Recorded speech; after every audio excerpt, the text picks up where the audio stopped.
2021. Make a motion to approve the minutes. I'll second that motion. Second.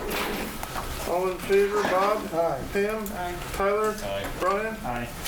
Claims and payroll. Any questions? Make a motion. Pass claims and payroll. Second. Second. All in favor, Brian? Aye. Tyler? Aye. Bob? Aye. Pam? Aye. Motion carries. Reports. Manor? Mr. Dobbs not here. Okay. So we're going to go to discussion action underneath that Absolutely. for reimbursement of manor sales tax. This is what we budgeted for already for this fiscal year. This is her TV purchases, so they have the TVs all in the same room. They're all the same TVs, and it's owned by the manor. So I know we talked about it during budget season. She purchased them, and she has a receipt for them as well. So it comes out of their sales tax account. I think they have $90-some thousand in there, and it's like $11,000 receipt. So. Did they get that issue fixed? I read the minutes of the last meeting. Yep. They actually had to go back and they got hold of all 13 different TVs and they got resolved. So. Good. Yes, please. I make a motion to approve the reimbursement to the manor from the sales tax account for the new TVs. Okay, second. I'll second it. Pam? Aye. Tyler? Aye. Bob? Aye. Brian? Aye. Motion carries. Police Chief, Jerry.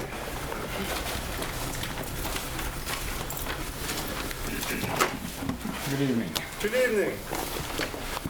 Don't have a whole lot to report this last month. We were pretty busy with a lot of social services and behavioral health institutes. With COVID, people being locked in, it's not uncommon this time of year. So if you have any questions. I see we have 9 warnings.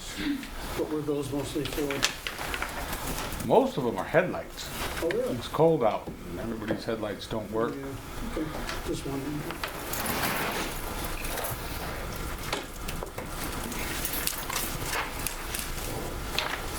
Any questions for the chief? Aye. Brian? All right, thank you. Keep up the great work. And thanks. Economic development, Susan?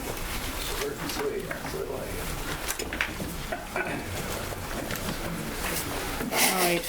This one got emailed to you a little late. Not a ton of updates. Fair housing thing that you have to sign later for the Sure. fourplex.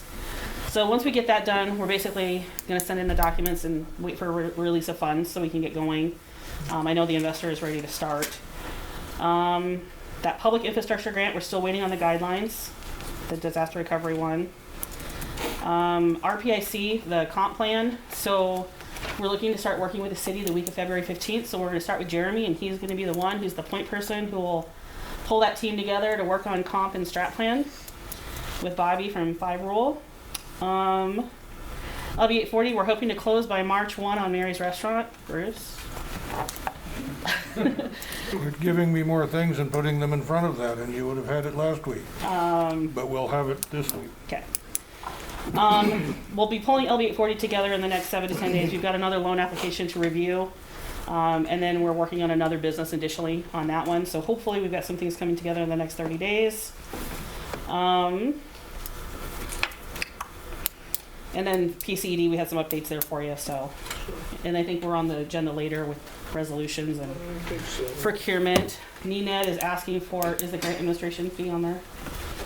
So they're changing their admin rates, so it's going up a little bit. So just a reminder, we do use them because they're CDBG certified. We're not, so we need them to do the administration. So. Do you have updated dates on the downtown renewal stuff? Application, there was something about a seminar you were gonna run? We did a contractors meeting on February 4th to kind of get the information out about how that bid process would work, what contractors could expect for payment. We did invite business owners to come. Since they're the ones that are going to be working with the contractors, we wanted them to have the same information. And once we get release of funds for our DTR, we're going to hold a business owners meeting. We're going to take them through the application process, the priorities, how to do it. It'll be 4 or 5 page application. We're gonna pull out the DTR guidelines from the plan that we did, so they kind of know you're gonna do these activities with your building, you're gonna keep it in the right era, so we're not putting like electric signs on an 1800s building, things like that. We'll help him get through. We do have access to historic architects. We'll bring that resource in as well. But yeah, I'm kind of hoping by March 1 we can maybe have that ready, but it really just kind of depends on when we get that release of funds. There's been a bit of a delay on the NENED side of it, so kind of waiting for them to get their stuff together so we can move forward. How did the contractor meeting go? Was it a good turnout? I think we had a good turnout with business owners, not so many contractors, but I did field a lot of phone calls from contractors from Neely, Creighton, the Wausau area. They've been all through it. They asked me if there was anything new. Said there really wasn't, so they didn't come. We were hoping to see more local contractors. Didn't really see too much of that, so. But we'll have an approved contractors list for the business owners, so they'll know who to contact. So, did I answer your question, Bruce? Yeah. Okay. Any other questions for Susan? Nope. Okay. Thank you. City Superintendent Kurt? Don't have a lot. We've been trimming trees, putting new earths on water meters, jetting sewer lines, equipment maintenance, and of course snow removal. I'm ready for it to warm up. So Right. Aren't we all? that's all I got for tonight. Well, thank you. Great job on the snow removal. Kurt. Absolutely. Number 5, presentation from Nebraska Strong. Hello. Hi, how How are are you? you? Good, and yourself? Good. It's nice to see you familiar faces and names. Yes. So I'm Terry, I'm with Nebraska Strong, and my co-partner over there, Bambi, she's going to be handing out some information to everybody. Okay. So with the Nebraska Strong Recovery Project, got a little slideshow. Some of you may have seen our pamphlets around town, some brochures, some signs that say to thanking essential workers. So if you've seen those, that's us. We're out plastering the city, I guess. Really, we have 22 counties that we're doing this with, so this is awesome. But who are we? So we are Nebraska Strong Recovery Project. We are an outreach program working with individuals, families, and communities impacted by COVID-19. We provide community-based support and education to help Nebraskans cope during this stressful time. The project is funded by a grant from FEMA in conjunction with the Center for Mental Health Services, Substance Abuse and Mental Health Services Administration, to the Nebraska Emergency Management Agency, and the Nebraska Department of Health and Human Services.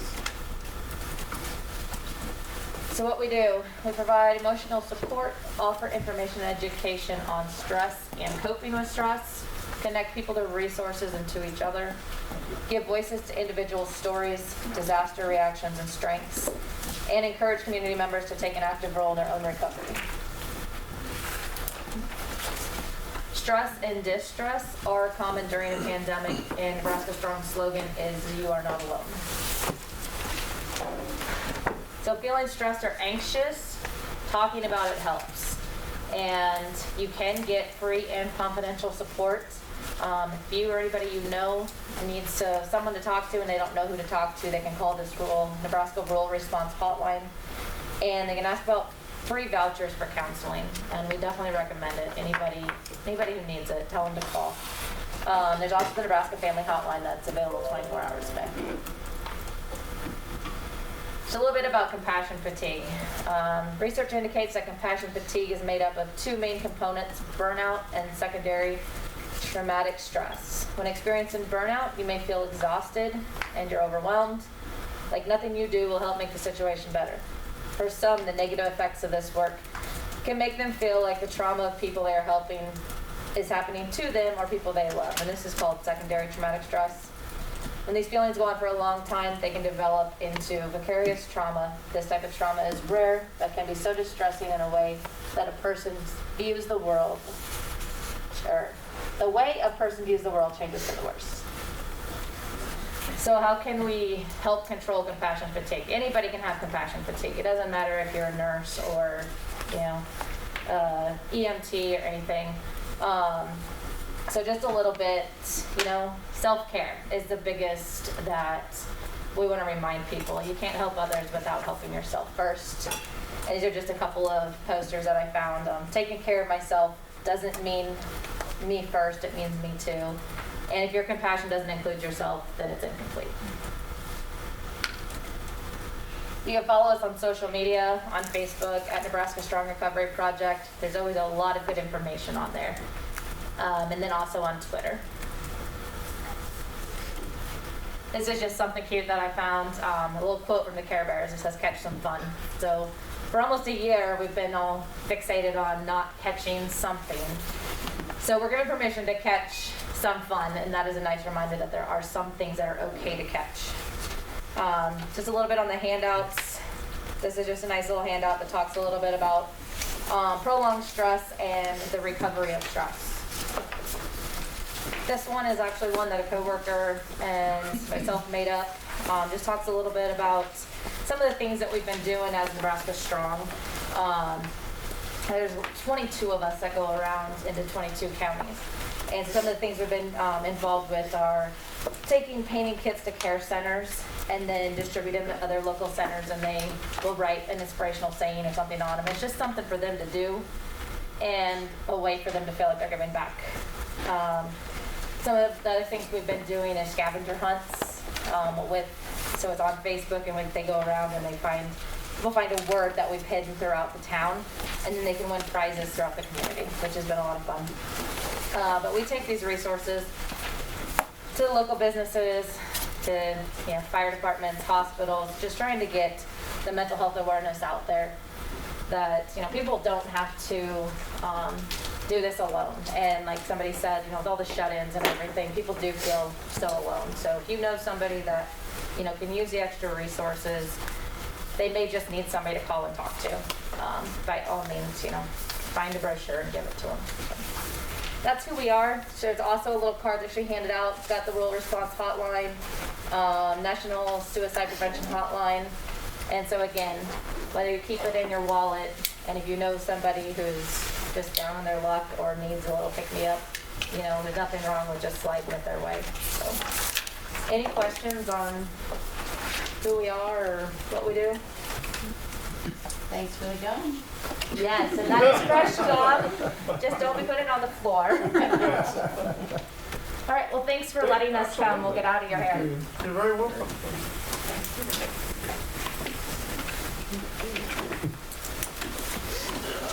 Number 6, discussion, LEOP, updates its local emergency operations plan and benefits of a city emergency manager. Rich Schlutz and Bobby Reiser. Well, hello, Council. My name's Bobby Reiser. I'm the Regional 11 Emergency Manager. I cover Pierce, Antelope, and Madison County. And we have Rich Lutz here, who is my right-hand man for Pierce County. He is Deputy EM for Pierce County. So, kind of just going to give you a quick little synopsis. I don't know if you guys have them in your office like this. Some people do, some people don't. This is called a LEOP. It's a local emergency operations plan. And if you go a little deeper in here, there's actually a little section specific to Plainview on evacuation routes, shelters, mass vaccinations, that kind of thing. What the state this year, this gets updated every 5 years. So it is Pierce and Antelope County's year to get this done. The state at the beginning of this year decided they got to get a grant, and they're running it through bold planning. So everybody throughout the state of Nebraska, all 93 counties, have to update their LEOPs this year, regardless if they did it last year. And they will be electronic. So I haven't got the word yet to find out if, when the process is over, if we'll have the ability to print it off. I'm thinking we will, because in a disaster, internet isn't necessarily always up and running. So, just wanted to let you know, I email some of you a lot, and I know I probably get a little over. He has threatened me before to put it all on a file and throw it back at me and just crash my computer. So You just wait till COVID's over. Anyway, I just wanted to say there may be some stuff coming down the pipe that I might need your assistance with, and maybe even the board to. You guys know your city way better than I do, so your input's going to be invaluable probably in this process. So I just wanted to let you know this is kind of what's going on. Have any of you ever looked at this? Have you seen how generic it is? That's one of the reasons that a city emergency manager would be really good. You can't in any way expect Bobby to write one of these for every town in 3 counties. And I don't know enough about the little minute details of Plainview to do it properly. It needs to be somebody that's local that helps plan this. We all need to end up with a plan that works for us. What works in Norfolk isn't going to work for Plainview. And right now, if you look at it, you're going to find out that every county, and they are guilty of this, and every town in every county uses the generic state template. And there's zero information on what really should be happening. Why? Because we have a very hard time getting local input on what should be in the book. So that's one of the things, one of the benefits of having somebody in that the city appoints as the city emergency manager is getting this book correct. If you have a tornado, you're going to count on the neighboring towns to pick up their copy of this and open the Plainview tab to find out where everything used to be. That way we know, you come from Pierce, you come from Osmond, we have to know where to start looking for people. And if there isn't much of a town left, it's really difficult to do. So that's just one of the benefits of this.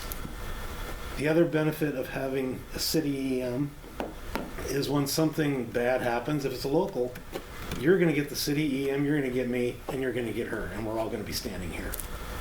But if it's regional, she's going to be sitting at Norfolk Police Station, I believe, at the Emergency Operations Center. 3 Center. county-wide Emergency Operations Center. I'm going to be going from place to place that was affected, so neither one of us are going to be here. I might be here briefly. But your city emergency manager is who's going to let Bobby know exactly what's going on here so she can get the stuff that you need to you. 'Cause that's what she does. Yeah, I'm your contact to your state resources if you need the National Guard, if your resources are not enough, you need to figure out further, then you get a hold of me and I go up the chain and help that. It would really be nice to have somebody, boots on the ground here in Plainview, that knows Plainview, that, knows what you need, a lot of times it's the sheriff or the fire chief, but they a lot of times have their hands way too full, so. Yeah, there's no rules that says it can't be them, but you're going to find out that when you have a disaster, fire and police and members of the fire and police departments are extremely busy already, and they don't have the time to stop and do what needs to be done.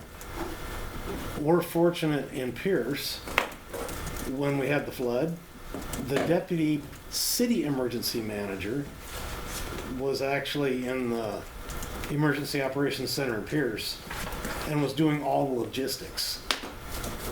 And I was there along with the fire chief. We reported back into Bobby, and he put everything together so we knew exactly what we had to deal with the next day.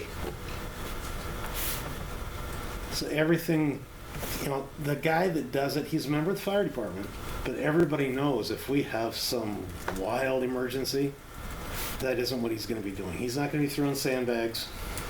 He's not going to be fighting fire. He's going to be doing things that are necessary for emergency management. Before I move on from that, anybody have questions? Do you have a computerized central resource when you set up in Norfolk? I mean, can they sign in from here and communicate with you somehow that way? We mostly do it by cell phone. Okay. The reason is it's extremely difficult to say that the internet's going to be running. Our cell phone carriers here are very, very good at, if we lost service, we would have mobile towers. And we normally do it, I call in. Why? Because then I text her pictures, tell her what's going on. Mm-hmm. It's easier to convey the message and it's quicker when I just talk. I think you'd have to ask Jerry, but I think we've got pretty respectable radio back and forth to Pierce for the police and law enforcement stuff, so even if the cell towers go down, you got that. Mm-hmm. Yes. I just mentioned that to my brother works Red Cross Emergency Management, and they evacuate out to whatever the central location is, and he's a computer geek. So he sets up 15 computers and they work from there or whatever. Yeah, I know Bobby's in contact with the state for resources in a computerized type of thing. Any other questions, anybody? I mean, I didn't know if you knew what, you understand what, like, your local emergency manager would do then, correct? The other thing is that if you read this book, you'll find out the person in charge of your disaster is going to either be your mayor or the president of your city council. We will help you in any way we can. We will find you whatever you want us to find you. But elected officials have to make the decisions because they're the ones that pay the bills. And because of that, I hope at least some of you would consider taking another class. We're going to have a ICS 300, right? And what is that going to teach them, Bobby? It's going to teach you how to work together, have a unified command, who does what in what situation. It just really, it's a 24-hour, pretty much hands-on class. And I know 24 hours is a lot of hours for somebody to commit. And I understand that. I've taken both classes before I had this position. So it's a whole weekend plus the Friday night. So I empathize. But once you're done, you will really have an understanding of how the incident command system works. It's just really nice. It shows how the chain of command trickles down and who does what and why do you do it that way. So that is going to be offered the 19th of March. There we go. 19th, 20th, and 21st of March. So it's a Friday night for 4 hours and then 10 hours on Saturday and 10 hours on Sunday. And there will be a follow-up ICS 400. They go kind of hand in hand, but that'll be down the road a little bit just because two weekends in a row is just an awful lot to ask people. We have to have these. You do have to have 4 precursor prerequisites before. It's ICS 100, 200, 700, and 800, and that sounds really, really treacherous and scary. But those 4 are all online. They take about an hour, hour and a half. They're not that bad. Yeah, you can, and I'm stretching it there. You can write your answers down and you can handle that. So it just gives you a broad spectrum of how this all works. So. And where's the location at? The location will be at Pierce Fire Hall.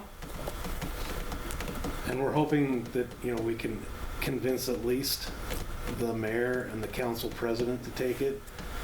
Any other council people we can get to take it, that would be great.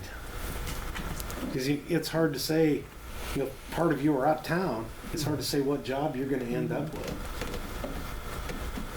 And we will look to you guys for the guidance of what do you want us to do?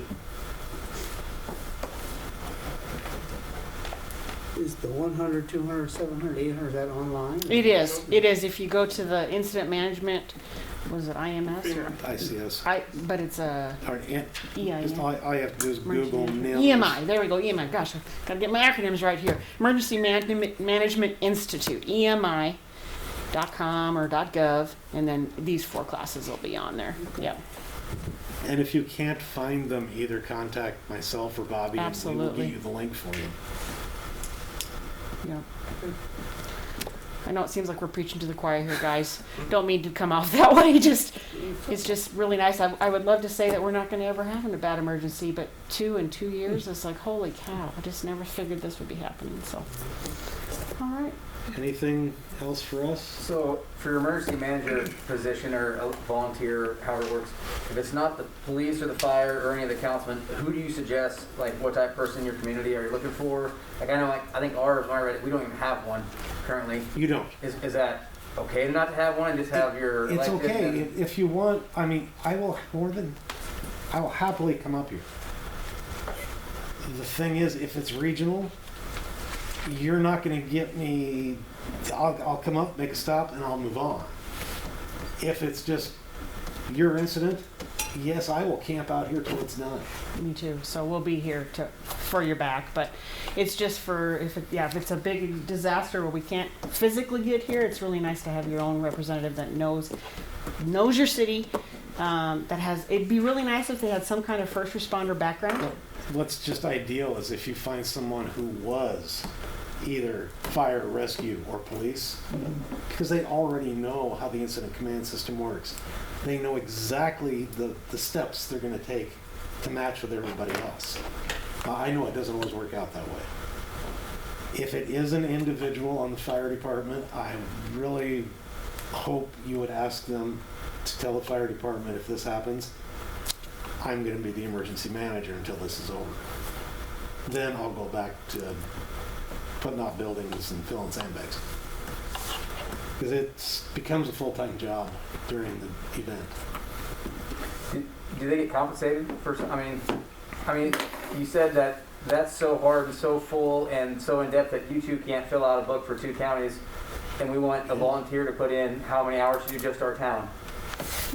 Your volunteer would be more if the bad stuff happens. It'd be more of a networking thing with us, because I'll be here too. I got your guys' back too. But like Rich says, we can only be so many places at one time. Most of the city EMs are a volunteer position. It doesn't really demand them a lot of extra time. Sometimes to take these classes, yes. But it just depends. If the poop hits the fan, that's generally when they're really needed. And so then the EM also has to take those classes, not just the... Yes, they'll have to take at least those 4. It's just really good, yeah. Okay.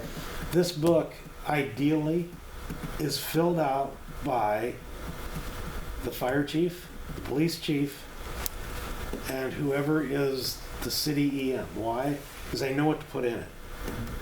They come up with content. Bobby writes the book.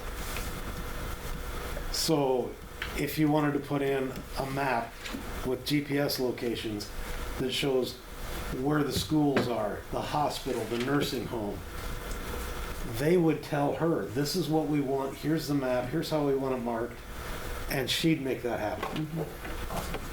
The idea, the principle of this book is for some new person walking in off the street to be able to pick this up, to go through here and handle the emergency as best as they can, depending on their background. So that's the ideal. Well, I can tell you what happened in both Pilger and Wayne.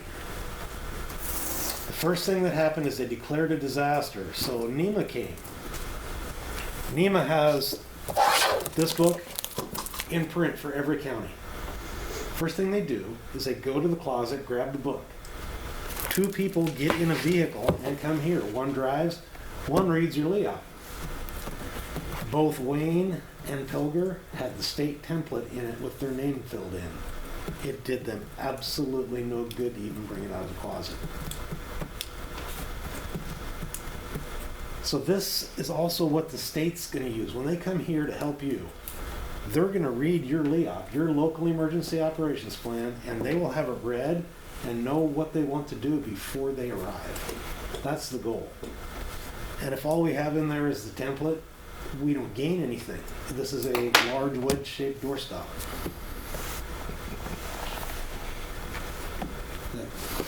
No, thanks. That's what I was looking for. any other questions, guys? Well, thanks for letting us talk up here. Appreciate it, guys.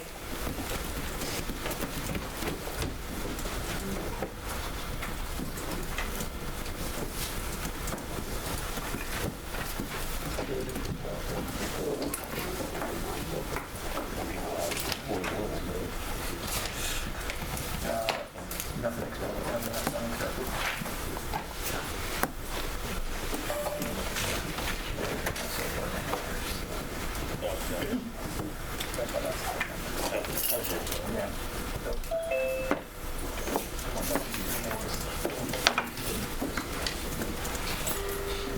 Jeremy, for what it's worth, this guy's been here before, Good, how are you? and then nothing happened. You're on the projector, so I don't know if you can share your screen. Okay, number 7, audit report fiscal year 2020, Kyle Overturf from AMGO via Zoom.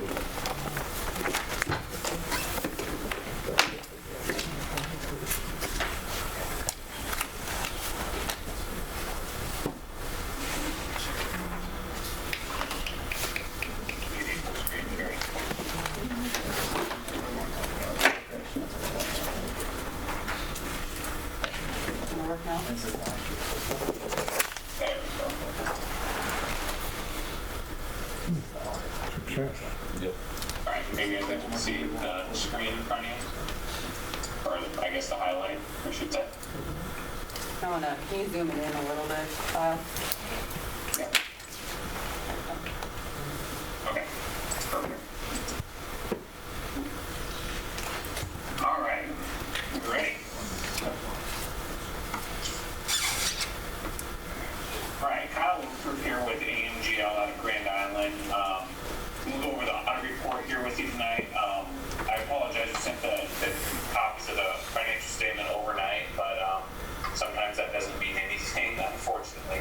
So going to go over financial statements here. I will just kind of click along and go through. So this here is the opinion paragraph. It's kind of the main reason that you have an audit. We've given an unmodified opinion, so effectively we're saying the financial statements are presented fairly. They're in accordance with the specific types of accounting policies that are in place. Governmental activities are on a modified cash basis, business type on an accrual basis, and then the component unit, which is Plainview Manor, is also presented on an accrual basis.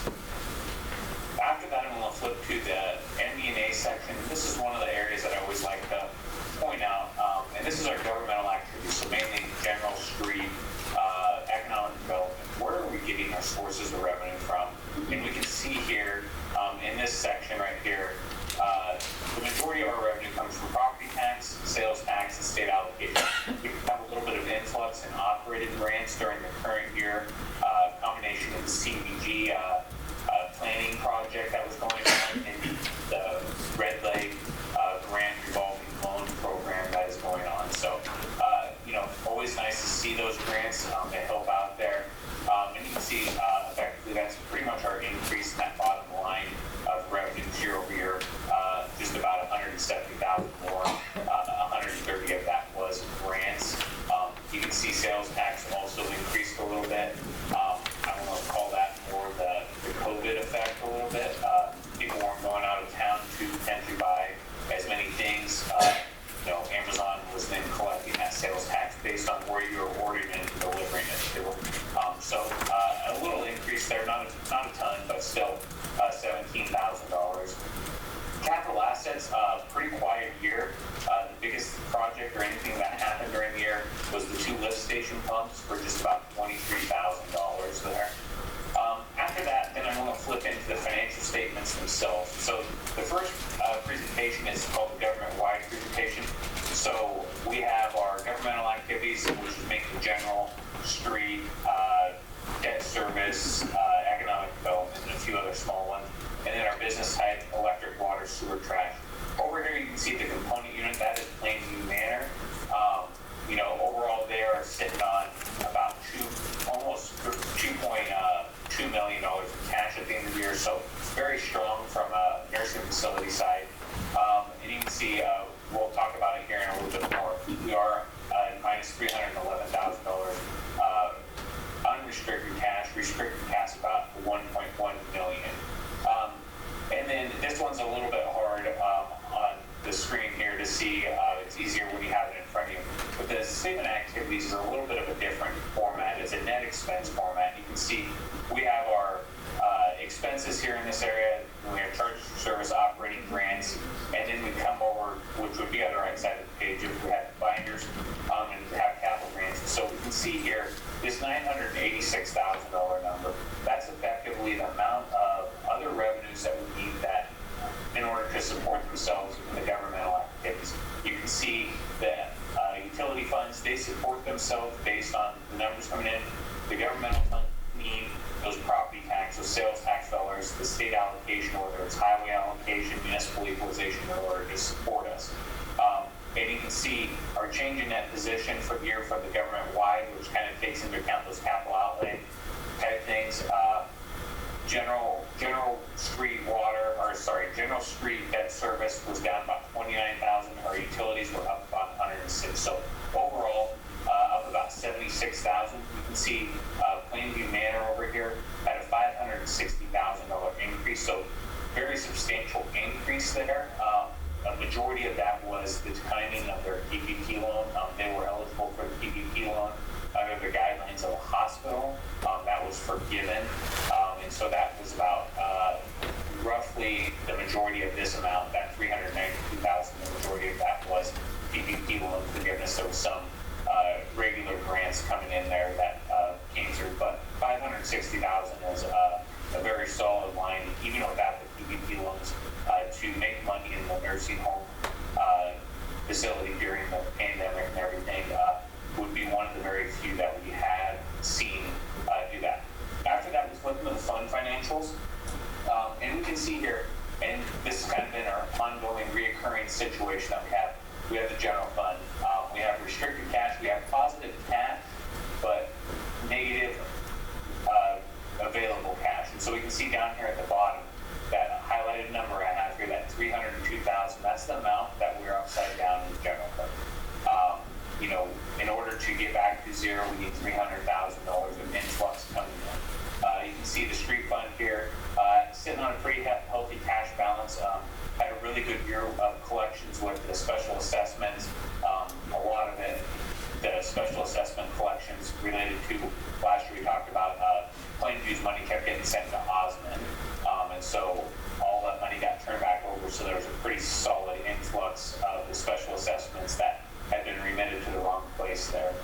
And we'll talk a little bit more about this $300,000 in benchmarking and potentially how we go about here. You can see the sales tax dollars that are sitting restricted for the pool and the library, just about $200,000 in each one of those. From there, we're going to just go into the financial statements, what I'll call the profit and loss, or revenues and expenditures. And once again, we're sitting here in the general fund, you can see that $129,000 loss. So this is the amount that we spent down cash again during the fiscal year in the general fund. Unfortunately, we're upside down already the way it is. We didn't transfer any money. There's kind of was a little uncertainty. The turnover in administration, you know, kind of where everything's going. I think there's potentially a major water project coming down the pipeline here. So kind of not being able to transfer those dollars. You can see the street fund had an increase of about $124,000. We talked about it a little bit. There's $86,000 of special assessments that were collected, and then some grant proceeds that came in also. So overall, that kind of helped increase the bottom line. And then the other governmental funds, there's some more detail in the back. This $44,444 is the Plainview Manor, the money that's set aside for sales tax for the manor. They did not request or pull any of that money for capital improvements, so that kind of led to a lot of this big gain that we see down here, that $83,000 of our other funds going on there. And Keno was, you know, a pretty good size. We had a nice little increase actually during the year, and we just didn't take as many dollars out. So nothing really too crazy what we see. In this format, governmental activities increased $75,000. However, the general fund decreased about $130,000. So we'll talk a little bit more, like I said, when we get to benchmark. Enterprise funds, not going to hit on too much. The electric fund is fully turned over, and this is the lease payments. Now we have a little bit of the negative here is just timing of, you know, customer deposits, refunds, and stuff like that going out. So hopefully that'll be zero next year.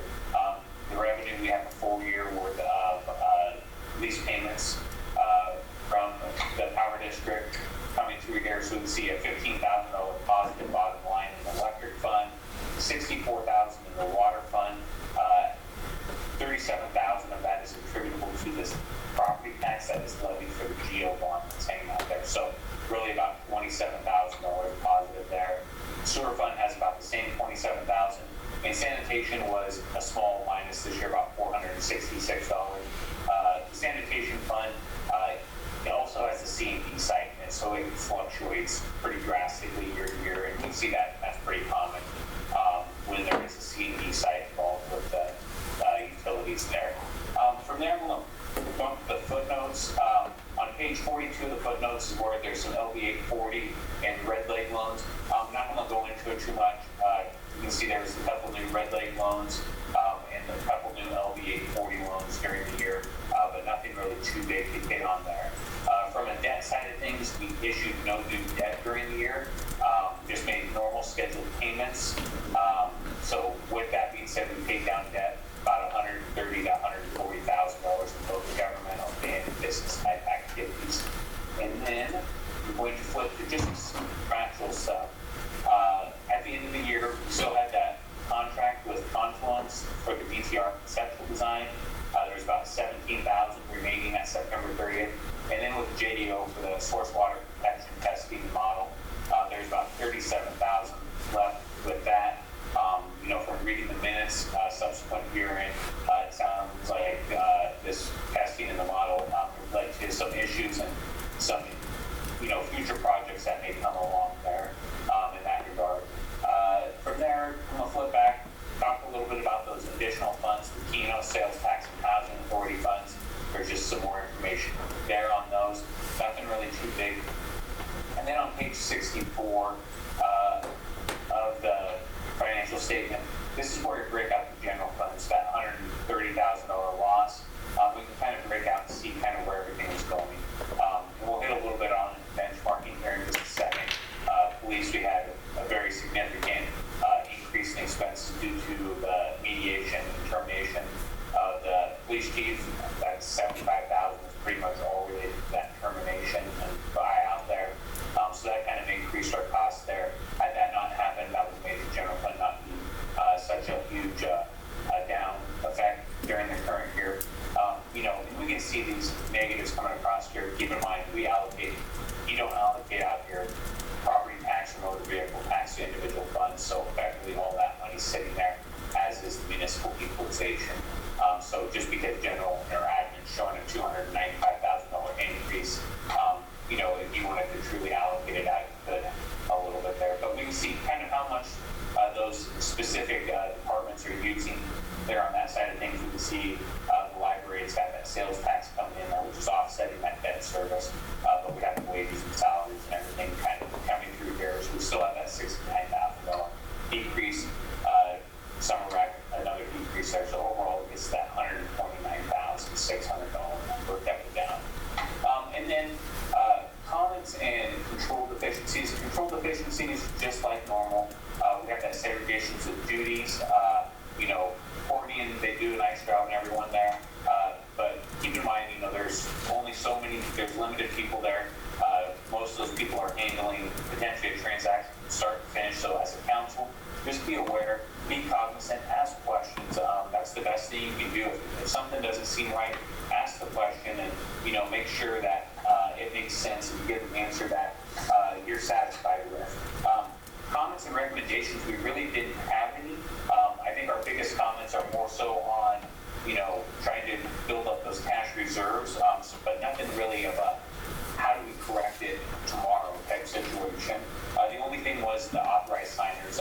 Some of them hadn't been updated through Mike from the signature cards. I believe those have probably since been done since we sent the confirms, but that was pretty much the only comment we had, and all the adjustments we made were mainly just adjusting your books from cash basis to accrual basis.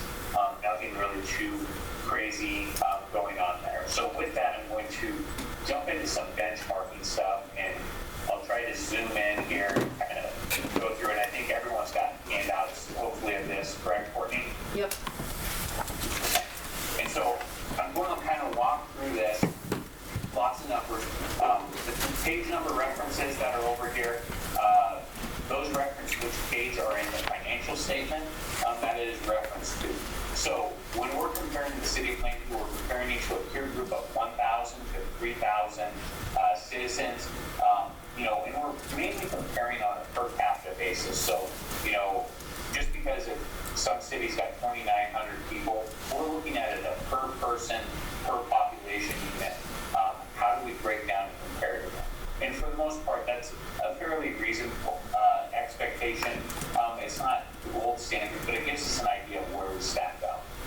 As we've said in the past, valuation is always our biggest issue. It seems like your guys' valuation is about $46 million and had a very small increase from 19 to 20. That means you're generating or the property tax valuation per citizen is about $37,000. When we compare you to that peer group, it's $54,000. give you an idea, on a general fund levy of 50 cents, that difference in property tax that you're receiving is about $104,000. You know, there's not a lot we can do. You know, just try to promote economic development growth. You know, that's why we have the red label. We're trying to do those BTR things. All we can do is try to boost that valuation base going forward, but we're limited a little bit to that. Obviously, the state gives us municipal equalization to help make up for that, but it doesn't fully make up for that, as I'll point out here in a second. Unrestricted net position, we're fairly low across the board. We improved a little bit the business type activities. We recommend about 35%. We're about 16%. This isn't as big of a deal since you guys aren't operating your own electric system. And you can see we've been a lot higher in the past. That decrease is mainly due to the need to kind of correct the deficit that we've had in the general fund. So we've been transferring surplus fees across. You can see the governmental activities unrestricted net position get back below zero again this year. Last year we did get it up above that 5%. Target is trying to get to that 30%. Obviously it's not going to be done overnight. It's just going to take slow time to build it up. Sources of revenue, once again, we're comparing this per capita again. And I'll hit a little bit more on this. Property tax, you know, the peer group is generating about $299. You guys are generating $273. But as I'll point out here in a second, they're generating more property tax with a lower levy. So their levy is about 56 cents, where the city's levy is about 66 cents. So about 10 cents lower, in generating about $23 more per person. State allocation, you can see we're significantly higher, and that kind of bumps down into the next one with municipal equalization and highway allocation. Highway allocation are a little bit higher. Municipal equalization are quite a bit higher due to that low valuation. You know, I said that $104,000 number earlier.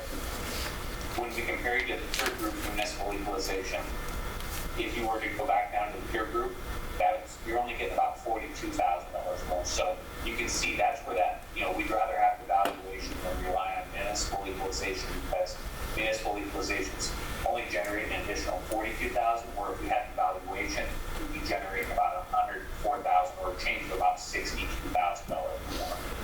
And then right back up to your sales tax, you guys did have a bit of an increase during the year to $191.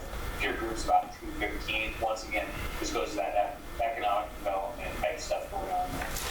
Governmental expenses, nothing really too crazy.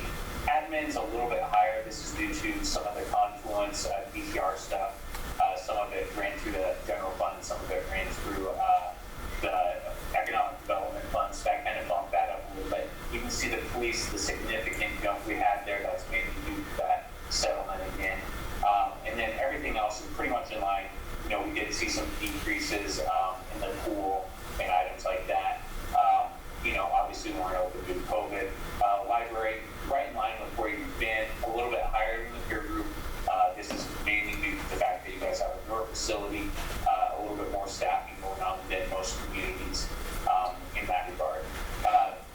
Then outstanding geo debt, you guys are in good shape when we compare the amount of general application debt that you have to your valuation. And then unassigned fund balance, you know, back down to that minus 37%. So this is where we're talking about those unrestricted or spendable cash reserves that we would have in the general fund. Ideally, we target to get to that, you know, 3 to 6 month range. That 40% right there in that 4 month range. Obviously, we're the opposite. So, you know, we're slowly trying to build back there. You can see we've made strides from where we were. We were at 105% back in 2017. So we've made some strides there. It's just trying to figure out how we manage that. On to page 2 there, the street cash reserve, like I said, had a very strong year, so you have a lot of street cash built up on hand. This is very stiff-licked, just depends on the projects going on. And then this is where we get into that levy comparison a little bit. You can see about 56 cents is the peer group. You guys are sitting at about 66 cents. That's about where you guys have been running for the last 5 years, a little bit of a bump from 16 and 17 there. But you can see the peer group's levying $40 $0.83 for the general fund and generate about $231. We're levying 50 cents and only generating 188. So pretty big, significant difference there. Same way with debt service, we're levying about 3 cents more and generating $7 less. So it comes back to that valuation again. I feel like I've said it a lot, but there's some things we can't control, but that's the big thing that kind of plays into effect. Unfortunately, not everyone's treated exactly identical when it comes to valuation-based. The evaluations across counties, across the state vary greatly, in my opinion, also just from seeing everything. Capital assets, honestly, we're in fairly good shape. We're dipping a little bit below on that business type activities. However, if there's a big project from the sounds of it coming down the pipeline, we'll jump back up. Governmental activities, we're in really good shape there. Operating incomes, all positive this year. We had some upside down water type stuff in the prior year. The flooding and everything kind of affected that. Getting back closer to that 15% number, we had some rate increases too that helped out significantly. So water and sewer are right back in line a little bit with more where they should be. Electric is a little bit low, but we switched completely from operating our own system to having that lease capacity payment come. Debt service coverage ratios, just a little bit light there, but really close. And then the last one, where should we be for unrestricted and cash in the general fund? The goal would be to be about that $400,000. We're upside down about $302,000. So we got a ways to go. We could try correcting that. We just got to look at, making sure we have cost-cutting measures. Seeing where we can do to save those dollars, and kind of try to build that reserve back up or get to a point where we have a little bit of reserve. Business type activities, you can see our recommendation would be about $1.8 million, and that includes about 1.3 for replacement. Obviously, we're fairly close to the cash on hand that we have for the operating restricted, a little bit light there. But when it comes to the replacement, we don't have a lot of reserves. That likely means we're going to have to bond anything that we do in the business type of stuff. And then potentially have some significant rate increases to cover that debt service because we're going to still have to maintain the cash reserve that we have in order to cover operating costs. So, overall, I think that everyone, they do a great job. We just have to continue to work, try to build up those cash reserves, look at rate increases, ways to promote positive valuation growth, whatever it may be in order to, kind of try to continue to build up those cash reserves in the city. You can see here kind of that trend in that bottom section. At one point in time, cash in the general fund was minus 820, so we've made great strides. However, some of that strides that we've made have been taking money from business type activities, so we've kind of knocked them down a little bit in the process. So now we're going to have to try to find that balancing act in order to kind of recuperate and get that cash back where it needs to be over the course of likely, probably 5 to 10 years. It's not going to be a short-term solution. I think some people have been on the council long enough to know that this is kind of what we said. It's not going to be an overnight situation. It's going to be slowly going up. So, any questions from anyone?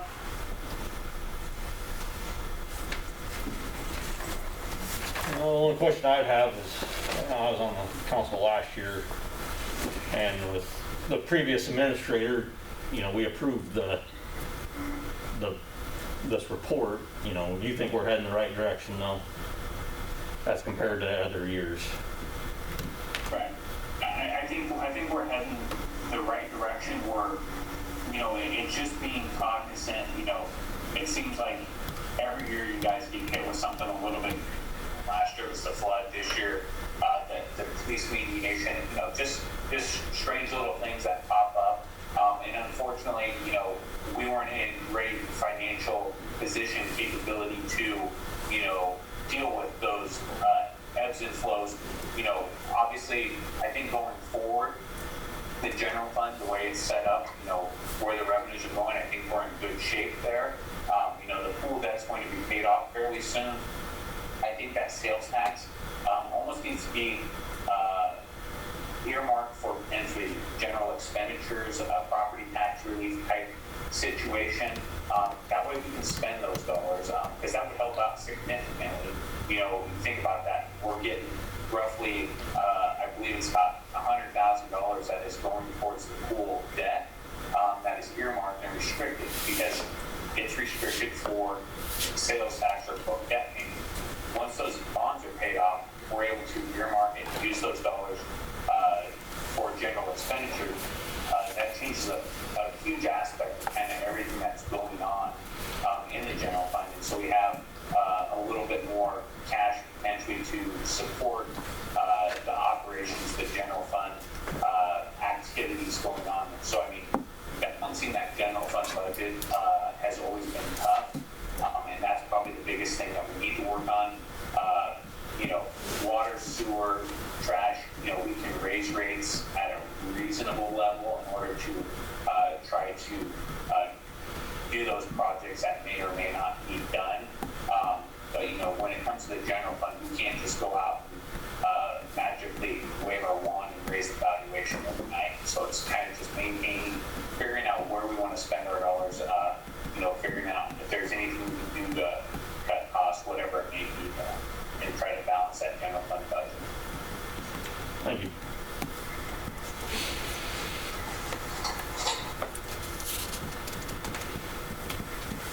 Any other questions?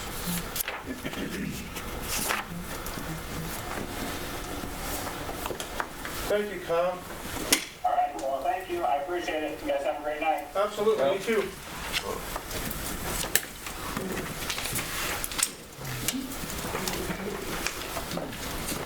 Did he get you the whole report, Courtney? Yeah. He mailed it, didn't get here overnight. I mean, to give that presentation without the report in front of the council, it's hard They enough got an to... email to them, Well, But- okay. but he was mailing it and it didn't show up, so. And you could have a show of hands. How many people learned a whole lot more about the city's finances from that speech? Just from what he said at the end, or from actually following it? Okay, you've had the whole audit report in hand, though, huh? Email. I emailed it to him yesterday, and he was mailing it, it did not show up, so. It'll probably show up tomorrow morning, is my guess. I can't help the mail system, so. Well, I guess I would just have the same comment that I did from the emergency management people. They came here 2 years ago, they gave the same speech, nothing changed. You risk doing that with the budget if you don't look out and really understand where the guy's headed.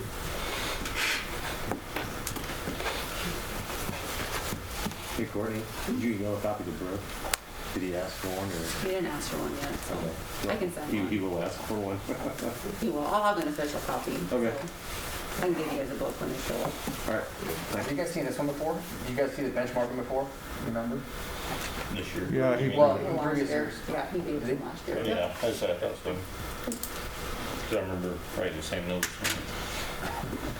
Number 8, discussion, source water grant update, Roger Potsman, JDO. Hi, Roger. Hello. I have a couple things. Thanks for coming out on a cold evening. Hey, not a problem. I do have a handout. I don't know, with the COVID, am I allowed to do that or? Sure. Okay, all right. I'm all right with it. You have to ask everybody. Shoot you later. Okay, thank you. No, do you wash your hands up? Yeah, I went to the doctor today, he said I was good, so. Thanks.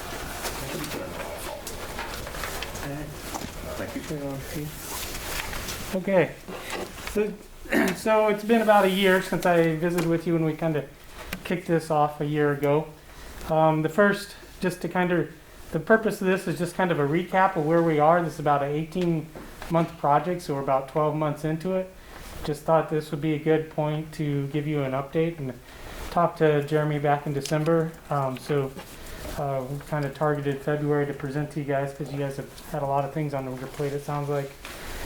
So the first part of the period, we had to write some documents to the state, and they had to approve our whole process of what we were going to do and how we were going to collect the data and just who was going to be responsible for what, etc., so that they could know how their funds were being spent for this project. So that took the first part of the year to get that done and get that approved by DEE. Then then from that point we're able to actually move forward. So we were able to schedule the first of kind of 3 major milestones, and that's what I'm going to talk about tonight. As far from my perspective, and that first milestone was the aquifer pump test. So we're going to cover those results tonight. The test was completed in October, and we were able to run well 40-1, which is also known as the school well, for 27 hours, and we pumped about 850,000 gallons during that time period. And kind of what that pump test looked like is we actually let the aquifer rest for 13 hours. So we filled your water tank up, and we just let everything, tried to let the pump sit and rest for as long as possible. And then we ran the pump continuous for 27 hours. And then we let the aquifer rest again, and we wanted to let it rest for as long as possible. We were able to let it rest for about 10 hours before we had to turn pumps on to make sure we can keep the city in water. So just kind of letting you know what that looked like. We did have we rented data loggers so that they can collect data just continuously, and those were deployed in each of the wells except for well 40-1. It had some constraints that we weren't able to get the equipment down the hole, but we were able to do some manual measurements, so that was good, and that worked pretty well. So then one of the things that we wanted to evaluate and talk about and look at, if you remember, your wellhead protection area map shows the capture zone for your water coming from the southwest and the water moving to the northeast. We wanted to do an analysis just to look to see if that was accurate, or what was the aquifer actually telling us, because that came from some regional information that the state uses that didn't come from site-specific data. And our site-specific data, and keep in mind we're only able to let the aquifer rest for about 10 to 13 hours depending on which time period you were looking at, but it did kind of show that the gradient was more to the south-southeast as opposed to the southwest to northeast trend. So that's something that the groundwater modelers are going to be looking at and evaluating further. And that becomes important when we talk about nitrates, which I'm going to talk about in a little bit as well. So that just might be something to note there. Then they go in and our hydrogeologist does a lot of analysis. I tried to boil it down here. They classify your aquifer as a leaky confined aquifer, which basically means that it kind of behaves like it's got a clay layer over the top of it, but that clay layer is not continuous everywhere. It's kind of got holes in it like Swiss cheese, if you will. And that's kind of what the leaky part means, is it's seeing some recharge from above the aquifer as well as just pulling water horizontally. So if I missed anything there. Oh, okay, and the other thing that I thought was kind of interesting, having done a few pump tests in my life, but I'm not an expert in it, and I don't do them all the time, but that's why we have our sub-consultants helping us. But a lot of times, I wouldn't have expected that when we ran our pumping well, I wouldn't have thought like the newer well, which is well 89 or 88, I get my numbers. 891. 891. So 89.1. We could actually see the response of the well pumping at the school in the aquifer from our transducer, our data, and using those data loggers. So that means all those, and we could see it in every well. So what that tells us is, generally the wells are all pumping from the same aquifer, even though they have varying depths and some varying formation descriptions from the drillers' logs, which, drillers are doing their best, but it's maybe not as analytical as maybe what a geologist would want to see, etc. So it's a little more general at times, and but it was interesting that they are all connected, and so that's good and that's bad, and I think that's also why we're seeing nitrates move from one well to the next well, and potentially we're going to see the nitrates in the one remaining well, 89.1. So that's of concern. Our geologist that's helping us is now taken this data, and he also looked at what's called AEM data, or airborne electromagnetic data. That is data that, if you remember the helicopter that's carrying the big giant antenna, let's say, and flying around the country here in northeast Nebraska, that's the data I'm talking about that the NRD is collecting, this AEM data. That basically what that geophysical investigation tool does is it sends electromagnetic waves into the ground, and based on the response time, it can figure out what the density of that formation is and whether it's saturated with water, etc. So they were looking at that, and then they took that data and they started making cross sections and kind of looking in your community and outside your community as well. And what they were seeing is they call them windows that are generally up gradient of your wells, where those windows create opportunities to let the nitrates into your aquifer. So that's kind of what he means by windows, is that's an opportunity for the nitrate to get into the aquifer and penetrate there. Whereas we can go to other parts of the lower Alcorn NRD, and we'll find that there are situations where there aren't windows. And so there's overburden that's protecting the aquifer and preventing those nitrates from getting in there. And so the AEM data does a good job of helping us see that. And there's some cross sections I think we shared with Jeremy that we've looked at together one day. And those will be in the final report, but it gives us an idea of where the nitrates are coming from. And it also it gives us an opportunity to go look for areas where there aren't windows. We can use that data in the same kind of the reverse of what we're looking at there. So that's a summary of kind of the things that have gone on here in the first 12 months. And here in the next 6 months, what we're working on is the hydrogeologic assessment, which most of that is complete already, where that's evaluating not only the geology but the aquifer, and just kind of how the geology and the aquifer work together, and what factors and parameters affect each other.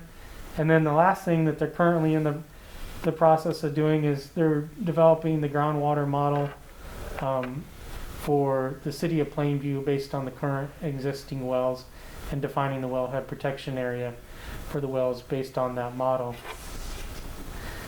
The model that they're using is a model that the state has in the DNR, I believe. I think they call it the lower loop model, but it represents all of eastern Nebraska. And so that model has been approved by the state and has been defended, and so that's the model that the modelers are using. The lower Elkhorn is working on a project to develop their own model, but right now that's not available to us to use. But at some point in time, we'd like to probably go back and look at that and see how that affects, because it's going to be a model that has maybe a little more detail to it in as far as how they monitor and look at how the nitrates move to the aquifer. So that gives you kind of an overview of what's going on. The one thing that has come up through all this process, we've also been talking about nitrates as we've gone along, and Kurt and I have talked about how the nitrates have been trending, especially in the school well, and the school well now going over the limit of 10. So when we were doing the pump test, we had the opportunity to have NRD staff in the community working with us, and that was a great opportunity. And when we did the pump test, Kurt and his team were very accommodating, so I commend them for their help in doing that, because there were some nights that Kurt was checking things, making sure that the city's tower had water in it when everybody else was sleeping. So, and just we were trying to push things to the limit, and he did a good job of being kind of our boots on the ground during those times. Right now, the modeling guys are working on the groundwater model here around Plainview. And when we worked with the NRD, we got to asking them questions about what kind of data did they have regarding nitrates in their system. And they generated this map for us. And I think I've sent a copy of this to Jeremy. I think you've got a copy of this in a PDF format. If you guys want to look at it in more detail. But the things I wanted to point out is this area has a lot of orange and yellows and reds, if you come up here and look at these dots, which represent wells that have nitrates anywhere from 5 to 30 parts per million here in the Plainview area.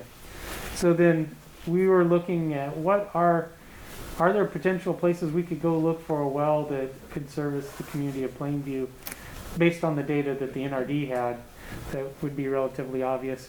And we can see here kind of south of Foster and west of Pierce, there's a good target area here where there's a number of wells that have nitrates in the non-detect to maybe two parts per million. And there's a little, kind of a little skinny area down here south of Plainview that there's about 3 or 4 or 5 sections down there that look like maybe a potential target area. And these areas are kind of when you start getting into the hills, obviously south of Plainview and south of Foster, not necessarily along the highway there, but for a little further to the south. And those hills tend to be the overburden protection that basically shut those windows that we were talking about to prevent those nitrates from getting down to the aquifer. So that's something that obviously we need to be considering and determine at some point, is it more feasible to build a well down there or a couple wells, or is it better to build a water treatment, something along those lines? Because you have an administrative order, and that's kind of going to be your next step, is to figure out which way to go and what are the costs for each of those things, and what is the impact to the customer, and what would be the best long-term solution. One of the things that groundwater modelers have asked me is, would the city consider letting them create a model for these areas to determine, based on what we know for the aquifer from the regional state model, what would it be better to hedge our bets, and if you wanted to do a well, would you put it more to the south, more to the west, more to the northeast, those types of things. So they asked me about that, and so I went back to the state and asked the state, could we modify our scope, and would they provide additional funding to be able to do that? And at this point, the state is not offering any sort of financial assistance to do that, even though they understand that it'd be good to do that, but the way their process works, they're not willing and able to amend their funding process. So I don't know if that's something you guys want to entertain. We'd be happy to discuss it, because right now, while they're doing this modeling, it'd be better to do it now while they're in the middle of it than to try to get the engine fired up, a year down the road. Is there a report or a book coming to the council Yes, from all yep, this? there will be at the end of the 18 months. There will be. But we thought it would be good to kind of give an interim report at this point in time, since it's been about a year, so that everybody keeps in mind kind of what's going on. But yes, there will be a more detailed report coming. Is there a guess about how much it would cost if the state? Yeah, so I did ask our modelers that, and right now they said about $8,000 is what they told me. So if you decide that's something you want to pursue, but like I said, I went looking for some grant money at the state level, because they're funding your study right now, and right now they weren't willing to do that. So I know Creighton has issues. Does Osmond and Pierce, do you know how close they are to the 10 parts per million? yeah, I don't know Pierce real well. I did look at their data. Pierce has a well that's doing pretty good, so they're sitting at the, I don't know, less than 5, I think, somewhere. It's not non-detect, but it's very low. Osmond I've personally worked with and been a part of their water system, and Osmond we were able to, they have let's see here, they have 2 wells. One is on emergency status, and they just don't use it. The other one it always is pumping just under 10 parts per million. It's close, but for 20 years it stayed at just under 10 parts per million with maybe 1 or 2 excursions over, but then it's always gone back down. So when we went looking so that they could have a second well, we learned there had been a geology project that had been done there 20 or 30 years ago, and we learned that basically there's it's one aquifer, but it's kind of got 2 characteristics. The upper zone, which the community and the agriculture uses, has a better transmissivity in the upper zone, and they can usually pump about 1,000 gallons a minute out of it, and that's what they're using for their irrigation in the farms outside of Osmond in that area. But then there's a lower zone where the sand is compacted a lot tighter, and that it doesn't yield water as well. We're only able to get about 200 to 300 gallons a minute out of it, but because there's this tighter zone, the nitrates aren't getting into that lower zone. And so we've been able to, we actually constructed 2 new wells in that lower zone, and pumped them together to be able to get kind of the equivalent of 500 gallons that other municipal wells would produce in that area, to get us nitrates that are basically less than 1 part per million. So they were able to find that second zone, but been studying the geology in this area, and we haven't really been able to find that same thing in your community. Thank you. Welcome. That extra research, I mean, how important do you think that is? I'm looking at that map, it's pretty blue down that area. Right. Yep. I in talking to the modelers, because I'm a lot of what I'm conveying is what they've taught me, but right now they believe it's pretty important, and then that it would give you a lot of information as far as if you go forward with seeking a well, like what property should you be looking at, and how do you decide, what zone to be looking at. So they feel like they can provide something of good value to you in providing that information. I'm going based on what they say, but they're guys that I trust, and they've got pretty good reasoning for what they do. And the AEM data, the stuff that they've been able to show me using the AEM data, I think is pretty valuable to what you're doing. But to be able to have them do that for us, I think is something worth you guys considering. It's just that, like I say, at this point, maybe we'll get you some financing to do that. So. Yeah, because, me not understanding all this, Yeah.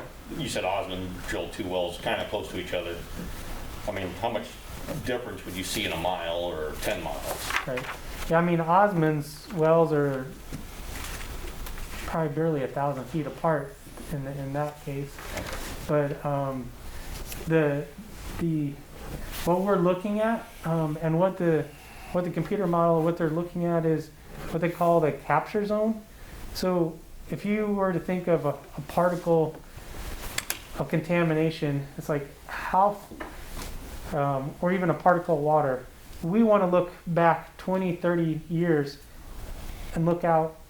If we put a well here, what particle of water 20 years ago, where's that at, and what does that look like? And in the next 20 years, what is that going to look like? So that if we invest the money to put a well here, we know that it's going to have clean water for the next 20 years coming to it. So we kind of call that the time of travel zone. And we'll look at that incrementally, like 5 years, 10 years, 20 years, and even 30 years. We're trying to make sure that infrastructure that we're putting in the ground is going to be good for you, based on the science that we know now, for that duration of time, so that it's going to serve you and be worth the investment of putting them dollars to it, because there's no point in doing that if we can't find something that has a good zone to be able to draw from. We don't want to just look at just where the well is. We want to look out and try to, like I say, look out 20 years. Where's that water for the next 20 years coming from, and is that water clean or not? So Where did Osmond end up putting their one with that? They're on the east side of town. One is kind of in the ballpark complex, if you will, ball fields, and then there's a subdivision north of there, and it's on the north side of that subdivision.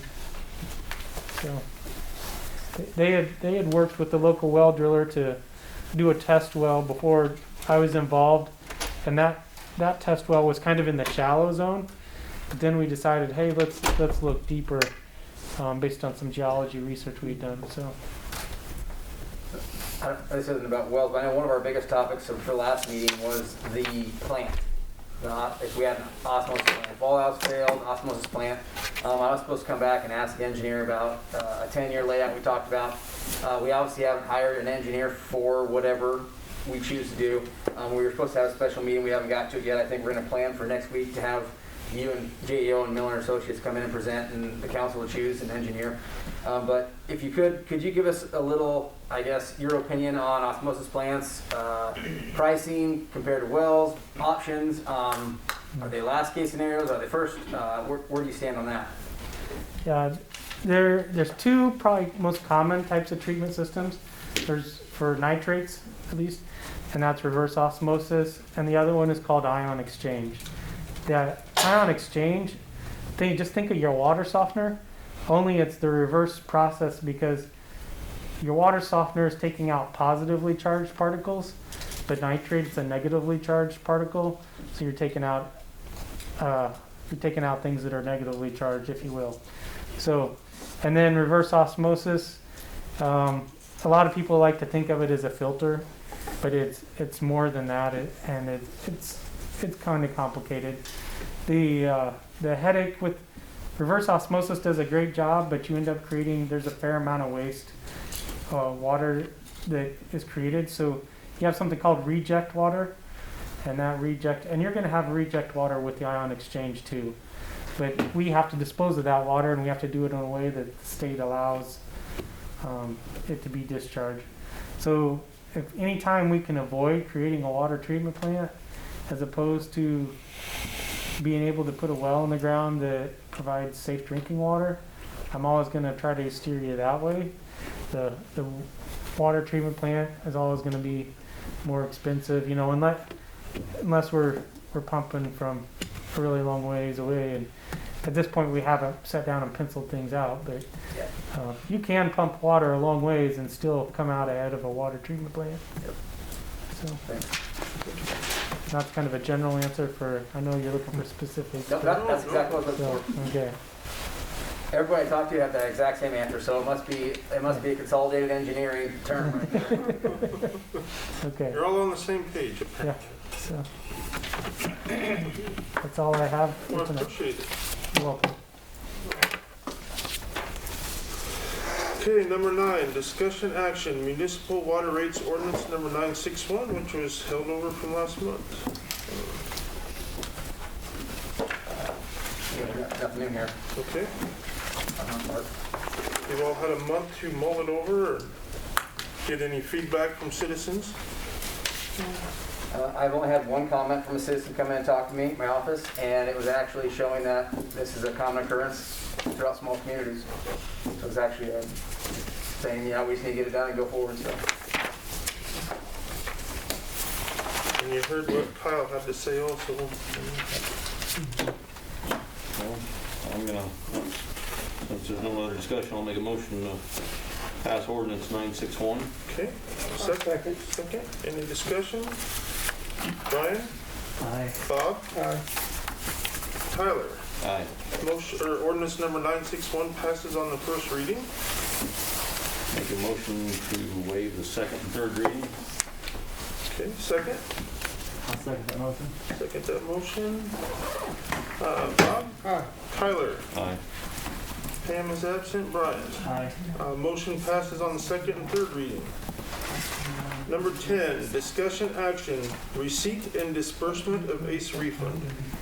Okay, so, well, as I don't know if you guys know or not, but we are part of ACE, which is the gas agency. They are part of the Choice Gas program. Every year, not every year, but most years they give out a disbursement, and this is allocated through a few different ways. few different ways. It's off of how you attend meetings and what activities you hold in your community to promote ACE, and then how much gas is sold in your community. So the more the community chooses ACE, the larger your disbursement's going to be. So we promote ACE hard. We actually have planned to hold a coffee talk shop with Serendipity this year. Choice gas program is going to be longer this year. It's changed. It's going to be more than just the normal 10 to 14 days. It's going to run for, I believe, like 6 weeks now. They changed it up with pre-enrollments and everything. So that's a little foreshadow of that. But anyway, for the distribution this year, we received $5,401 from ACE for our distribution. So we brought this big check so you can do a little photo op for the newspaper, Brian. Sounds good. Good thing I got my hair cut there. And it's supposed to, essentially, these distributions are supposed to go towards community improvement. It's supposed to be so we can showcase ACE to help the public realize that ACE is a benefit to the community. I've had the ball backers come and contact me about the ball fields they're city ball fields. They talked with me about a month and a half ago. So I guess the way it used to run previously was they would talk with Holton and they would come up with a plan and spend money out there, do what needs to be done with the city facilities and everything. I actually met with them. I agreed to essentially we need to fix the hazardous things like concrete and everything. And then I told them, unfortunately, we didn't really budget for the extra things that was needed. I just didn't know about it. They didn't come to contact me. It's just a timing issue. Their main goal was to get a new awning over the bleachers for the Legion Field, which I guess was decrepit and they tore down. So this actually came as a great timing deal, and I said I would suggest this, and then they need some sprinkler repair out there. We looked at the numbers, and it's going to come around here. They might have to fork in some of their own if it comes too much, but I said this is what we had. I would present this to you guys, and then after the awning goes up, we'll be able to put an ACE sign on there. Distributed funds from ACE, and I guess it was an idea I had. If anybody has any better or other ideas, it's completely up to you guys. So either way, I would hope we move to accept this nice large check. Absolutely. We can take the photo after the meeting. Yep. Yeah, everybody want to make a motion to accept the administrator's recommendation to use the ACE refund for the ball backer and the improvements at the Legion ball field?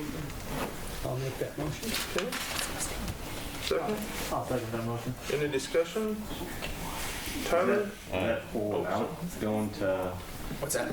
Yes. ball backers? It doesn't go to the ball backers. Well, It- just the improvement. It goes to our Yeah. facilities. Yeah. That's our equipment out there. Everything that they do will run through either Kurt or I. We'll approve everything. So it goes for the awning over the More grandstands. solid numbers on there, quotes, so is what we Yeah. shooting for. So, So just approving that money, I guess, is not really budgeted. yeah, we didn't. We don't know what this is gonna be until we. Yeah. So this is actually a $400,000 disbursement of the ACE fund. So we actually dipped into our profits for ACE, $400,000. The members get to choose, if we're having a bad year, we don't sell a lot of gas, maybe we only give out $200,000 distributed. So it's by percentile, So if we sold, 5% of all the gas sold for ACE and we distributed 200,000, we get essentially, 5%, Has it always gone to like the ball fields and things down there? I couldn't tell you where it always went.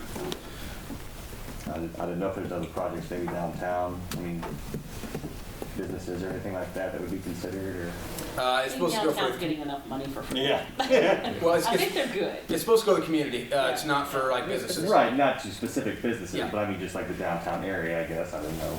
Well, we have a $435,000 grant that's gonna go to downtown area. So, but yes, it could, if they wanted to There's find something for parks, downtown. schools, just other things around Yep. downtown. Yep. You have anything in mind? I don't know, but. Oh, sorry, I thought you had That's why I'm looking at Kurt, because Kurt. Oh, got it. Well, Things I know, or. I got a call Susan. from Blake, who does ball backers, and it was right before he met with Jeremy, and he said the concrete's kind of busted up around the ball fields, and they had torn down or were going to tear down the shade structure because it was falling apart. It was the kind of a grandstand, hazard. And I said, well, the budget season for the city, you need to kind of come in June and July, and he was coming like last month. And so he met with Jeremy, and Jeremy didn't make him any promises. He just said, well, okay, we know that these are concerns. We'll see what we can do. And I think this is just an opportunity that came along. I don't remember where the ACE funds went last year.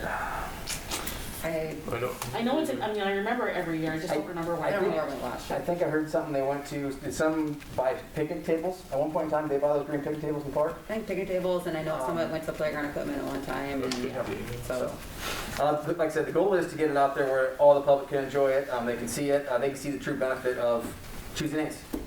So it's kind of a way to give back.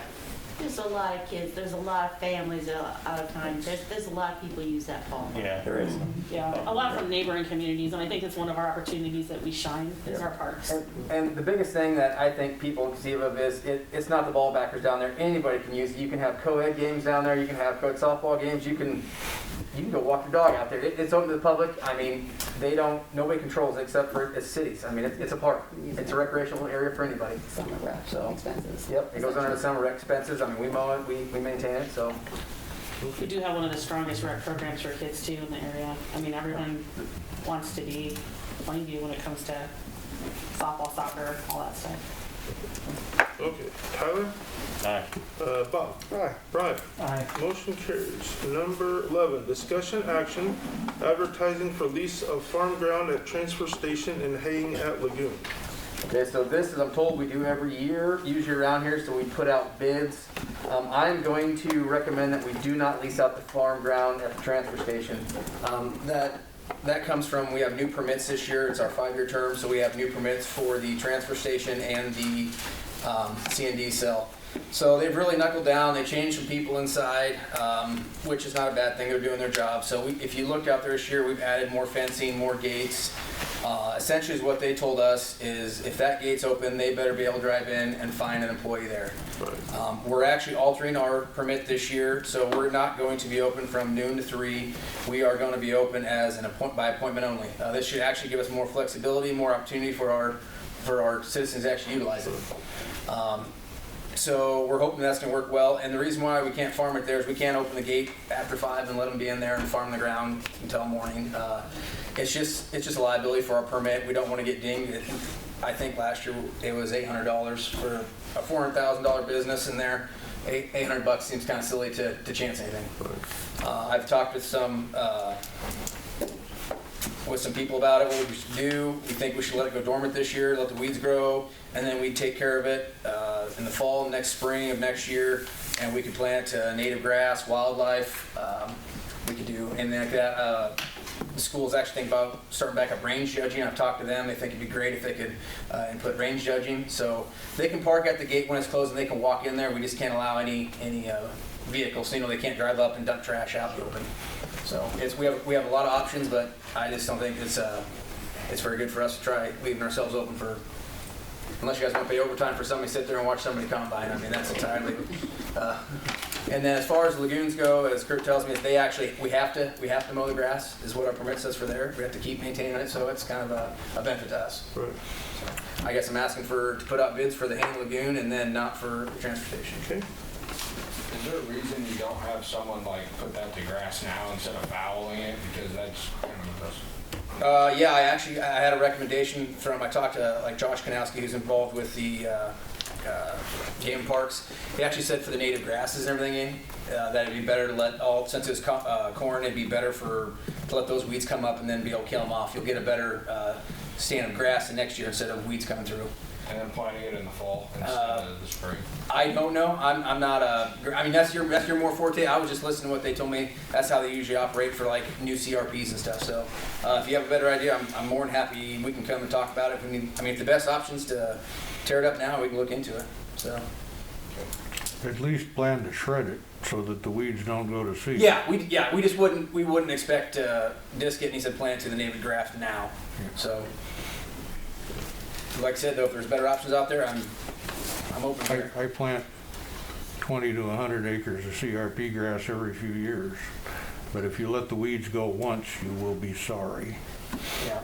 You have a motion to advertise for leasing at the lagoon only. I'll make a motion to advertise for haying at the lagoon. Okay, second? I'll second that motion. Any discussion? Bob? Aye. Tyler? Aye. Brian? Aye. Motion carries. Number 12, discussion action, league model ordinances, ordinance number 962, and this is about every, 1 to 3 years this year? It's every Yeah. year. Every year? Yeah. And this is kind of a collaboration that they put out this year. I saw that. And It if was you a try lot to of reading. page through it, you'll notice there's a half a dozen of them that they didn't even put on their list or any explanation of. Right. Now, I got through them. This is gonna take a while. There's no absolute deadline. If you wanna do it tonight, I have notes and we can chug on. They're probably gonna burn a half an hour, but I guess I don't know. It depends on how long you wanna talk about them. And there's an awful lot of them that are very much uncertain whether you want to bother with it or not. So they need some understanding of what they are. You want to go for it now and try and get on through them? I'm just gonna step out real quick, but I'll be right back. Okay. The other I'm gonna aspect stretch my legs, is, sorry. just for understanding, I take it, Courtney, they probably stayed in the same order in each packet, and they aren't numbered, but I went through and numbered mine. Yep, I just copied exactly how I'll they said talk it. about them in the order that they showed up in the packet and try and track through these notes. They didn't put them in much of a sensible order for us, but keep them in the same order that Courtney had them, and maybe everybody can stay on the same page. Except if people keep leaving the room, it's gonna be hard to continue.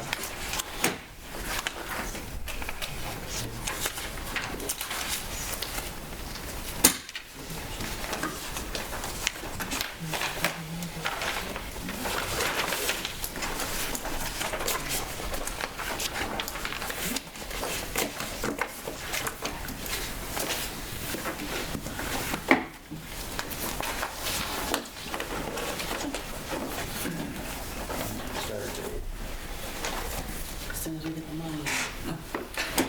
You know, they, That's the certain way. if we can go over this more, but they offer to send the city a red line copy of all these that crosses out what they've removed and shows you what they put in, which makes them a lot easier to follow. That makes sense. But we're gonna wing it tonight, and if you want more detail, we could ask for a red line copy to really see the detail. What do you think? Well, this is hard to follow. You're I mean, kinda, I kinda remember last year. yeah. We passed all in one ordinance.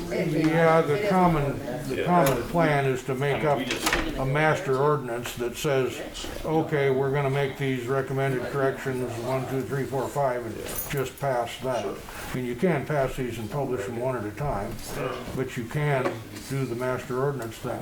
But they're so uncertain, I didn't bring a master ordinance tonight, and we gotta know what you wanna do, and then we can come up with one. I'd say we just go through them and then, I think we did last year, we went through them and you picked what one you wanted and then the next month. And then make up the master and figure out where they're gonna go in the code book and get it all laid out for next time. And then, do you send it along with those? I think Are that we might gonna be wait for better. Pam, or what's the plan? She's gone? Yeah, Blocks. Okay, He's willing to buy it up and start moving the housing division. well, just the 4 of us. if you mean to continue then, Yep. the first one in Courtney's packet, and if you would, put a number at the top of it. The other guy's a big, I mean, it he wants, talks about, section 1 says inspection of licensed premises, the bold print, that's our number 1. And if you reference back to their explanation, it's the first item under business regulations.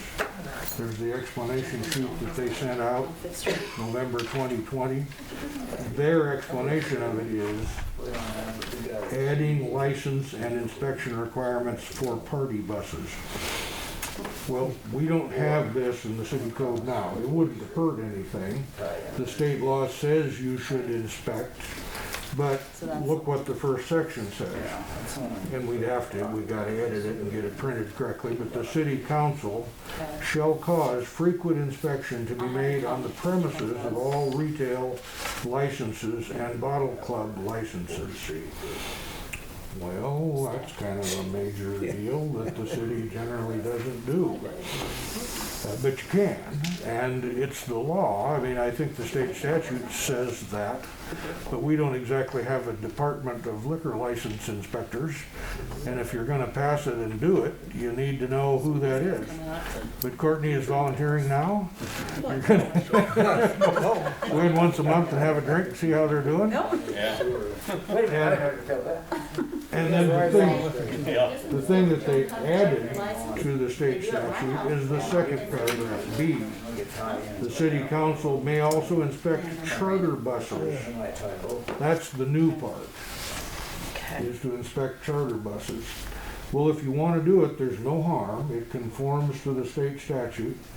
If you think you want it on the list, say so, and we'll put it on the list. But and then if you're gonna have it in the city code, I guess I would suggest you ought to maybe do it. What's your thoughts? Yes or no? I'd say no. All I'm right, sure it's a next down problem. this No? one, Okay. just for the fact of the. No to Like this one. one a year maybe. Okay, so our number one, we're gonna skip it. Okay?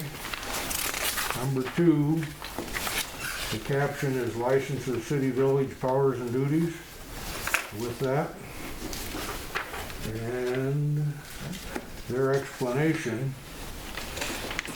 updating duties of city council and board of trustees concerning alcoholic beverage licenses. That's what they're telling us. I think, and here the red line would be invaluable. I mean, this is 4 pages of read every word and try and figure out what the devil they changed without any indication. But I think the new section is in the ordinance itself, not on the first page, not on the second page, which is the back, but on the third page at the top, there's a number 8.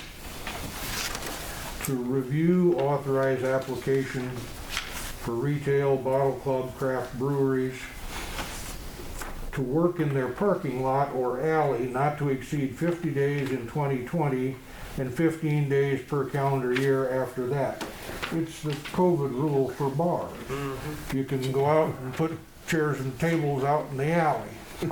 Well, okay, if you want to do that, we don't have a lot of people doing it, but it wouldn't hurt. We've seen a little bit of it. They've done it, down at D&K, they had some tables out on the sidewalk for a while. This doesn't talk about sidewalk. But it's possible that they could do that. Well, as a practical matter, same answer for Plainview. You're not really enforcing liquor laws with city personnel. You leave that to the liquor inspector folks when they come through. We do have a section right now, 10-109, that talks about that. So there's no harm in updating it, I guess, if we want to have it possible that they can go out and sit in the alley. Up your call again. We good? Yeah. We'll add that one. In one sense, if we've already got it in the code book, I kind of hate to have it wrong, or Right. at least not entirely correct. But this is an optional addition, you don't have to do it. Okay, so number 2, you're saying adopt that, huh? Yes. So if it's over 15 days, then because we're talking about ordinance that happened in 2020, we're already on 2021. Yeah, exactly. But to me, It it seems passed kind in of obsolete. September, it was, or in the summer, it was effective in the fall. Hardly anybody knew. Yeah. I mean, it was the state law, So, and the liquor commission people 15 told days, them. so if it hits for a month, you can Not only to exceed for 15 15 days But now, yeah, per calendar year. pretty puny change, 15 days per calendar year. I don't really see that they're gaining much. Okay, number 3, the third one, licensee requirements, it says. They don't give us any explanation of that at all, at least I can't find it. I don't think it's on their list. They didn't explain what's going on. It looks to me like they've removed some language in the current law about citizen.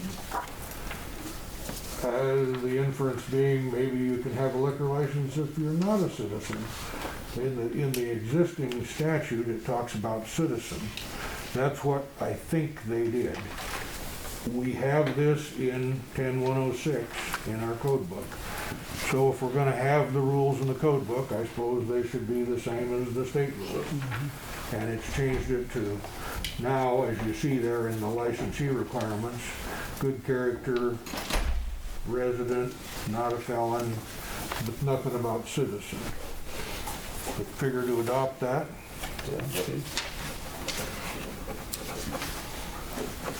Number 4 is captioned council meetings, when, quorum, and vote.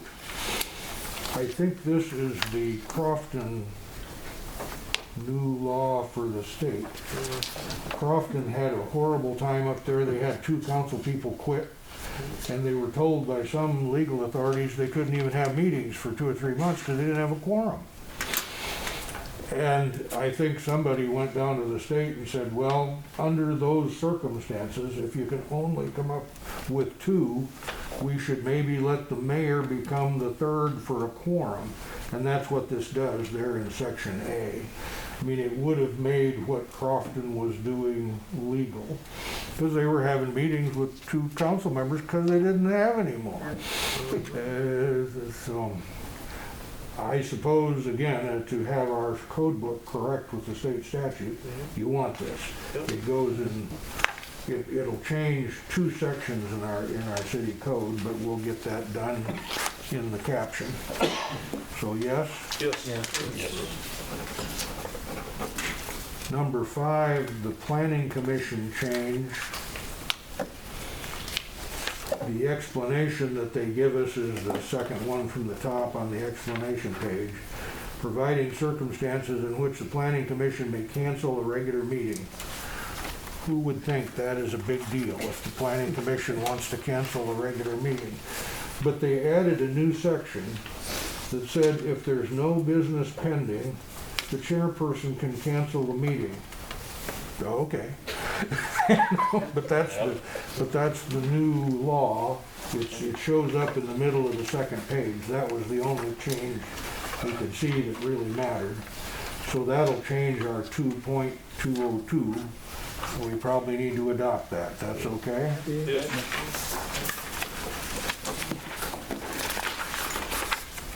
Number 6 by the countdown Courtney's file, recall procedure. They changed the state law, and you see it here in the section C, partway down, to say that for a petition for recall, you need 35%. The old law said 45%. It's a change in state law. Our city code is wrong. We probably better fix that, huh? Yes. Yes. Okay.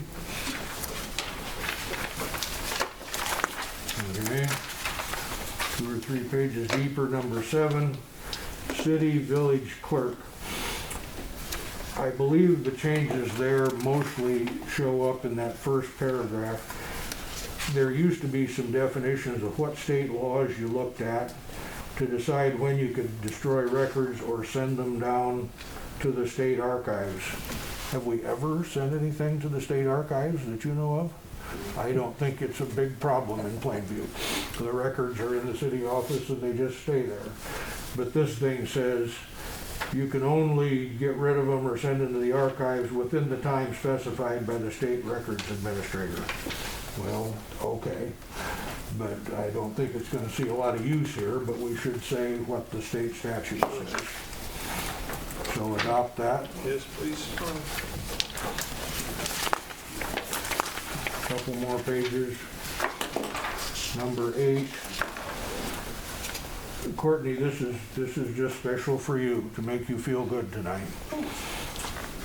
Down in number 3 on the first page, the treasurer shall annually complete continuing education through a program approved by the Auditor of Public Accounts, and proof of completion shall be submitted to the Auditor of Public Accounts. You probably better approve it. I already started my classes. You so get to go to Lincoln. Yeah. Or something, but that's the new section. And I think it's a new state law and we should have it right in the code. We got 2 credits done, so you probably better. Okay. How many do you have to do? 8. I'll get them all done by next week, so. Oh. We better approve it then. Number 9, the authority of the city to contract with collection agencies. I don't think we have that detail. We've actually done that some small city things occasionally get sent to collection agencies. Probably no harm to put it in the code book just for guidance to the office staff, because it has rules about what you can agree to pay. And I think the collection agencies will be bound by that. Maybe they can't charge the city quite as much as they charge the rest of the world. So sure, no harm to have that in there. Absolutely not. Okay, so that gets adopted probably. Motor vehicle fees, number 10. And then their explanation, they just say revising requirements for motor vehicle fees. We do not have, to my knowledge, at least, I don't spend 40 hours looking through this stuff, but I don't think we have anything about motor vehicle fees. We talked about having a fee once for four-wheelers, and that kind of fell by the wayside. But this talks about an annual motor vehicle fee to be paid to the city. When that's been discussed in the past, it's all kind of been, who's going to take care of that and make stickers and oh my lord. It's probably not worth it, unless you want to use it to balance the budget. How about that? We have a tough enough time keeping vehicles licensed. We're gonna need more four-wheelers in town. Do we have a deal that says they have to be insured and licensed and everything? When I was in Borough, we had one deal that we did this just to give stickers. I don't think the cost of anything. Well, Plainview has an ordinance, now I'm speaking from the back of the mind at the moment, but they gotta be licensed drivers, but we don't do a local license tag or any sticker or anything. They gotta be a licensed driver, they gotta have insurance, they gotta do all the stuff the state says. But the city has never really done anything to inspect or license the vehicles. So number 10, we probably just skip it? Yes. This thing about the annual motor vehicle fee? Okay, number 11, exit polls and poll watchers. They probably think they have a huge crisis down in Lincoln that people are going to come and look over their shoulder and watch the voters. Do we care? I mean, you could put that in the city code, I suppose. It tells the poll watchers how far back they have to stay and what have you. It hasn't been a huge issue here. I thought this was maybe more at the county level myself. Well, it could be anywhere that there's a vote going on, but it's not like we've had a crisis. It will still be the state law. Sure. But it's not something that we could clutter up the code book with. Somebody says. I don't think so. So for 11, figure to You skip say it. no for the election? It doesn't matter to me on that. I mean, So kind of the consensus, no need for the poll watcher thing, or there is, I mean, you like it? Let it go? Let it go. Number 12, their explanation is specifying requirements for notice of meetings. It's more about the budget statement than when the hearing is, but we do have that section, 1803.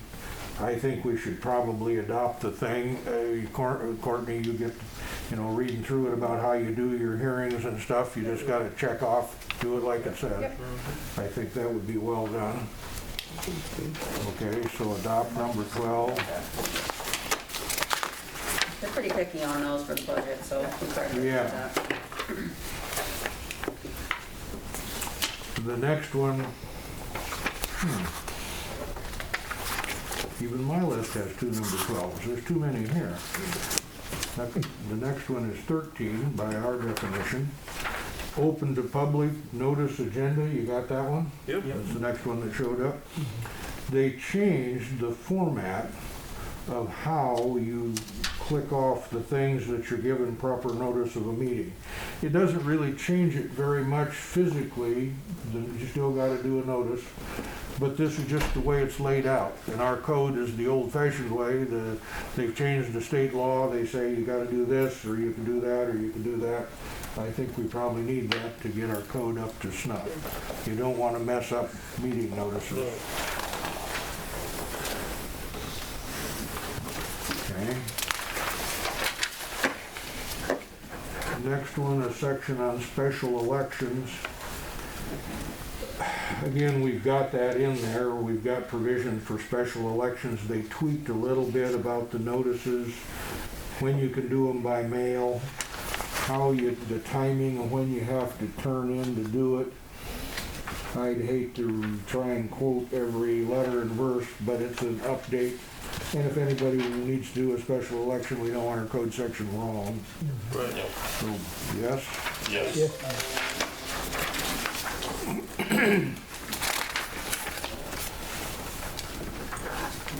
Next one,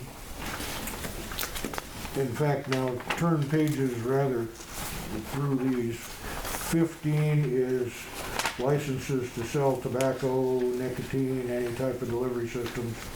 16 is licenses about tobacco and delivery systems. 17 is misrepresentation, lying about your age for tobacco. 18 is sales of tobacco to anybody underage. 19 is use of tobacco underage. And then that was the end of that group. So there's 4 or 5 of them in there, all about tobacco, nicotine, what have you. They all just changed the age. Yeah. The state changed the age from 19 to 21. It's got to be 21. If we're going to have it, we probably better adopt all those.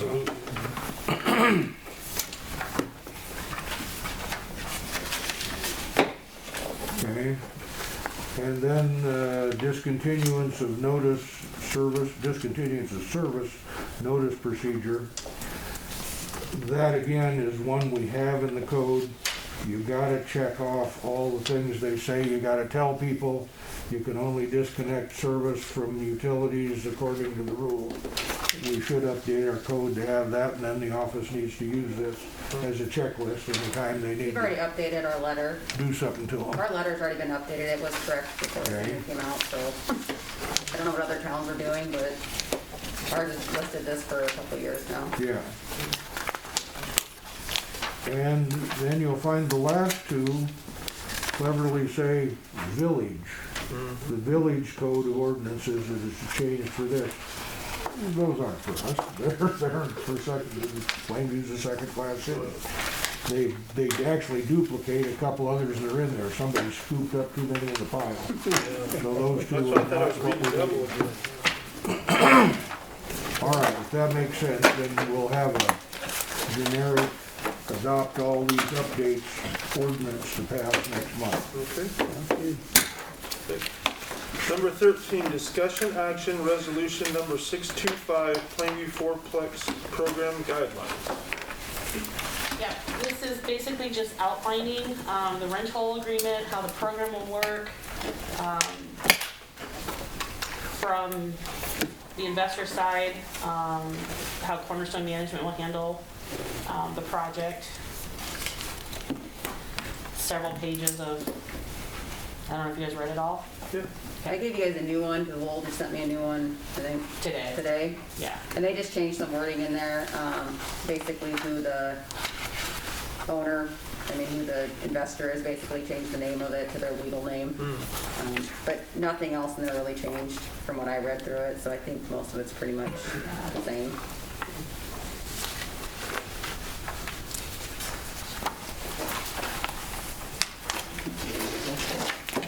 Make a motion to pass resolution 625. Okay, second? I'll second. Any discussion? Bob? Aye. Tyler? Aye. Brian? Aye. Motion carries. Number 14, discussion action resolution number 626, approval of payment 20 TFRH 35023 NENEDD invoices and authorize city clerk and mayor to sign request for funds number 1.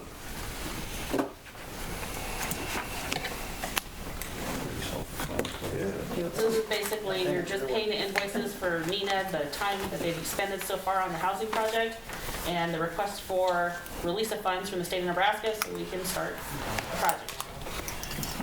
A motion to pass resolution, if I'm right reading this, 626? Yep. Second? I'll second the motion.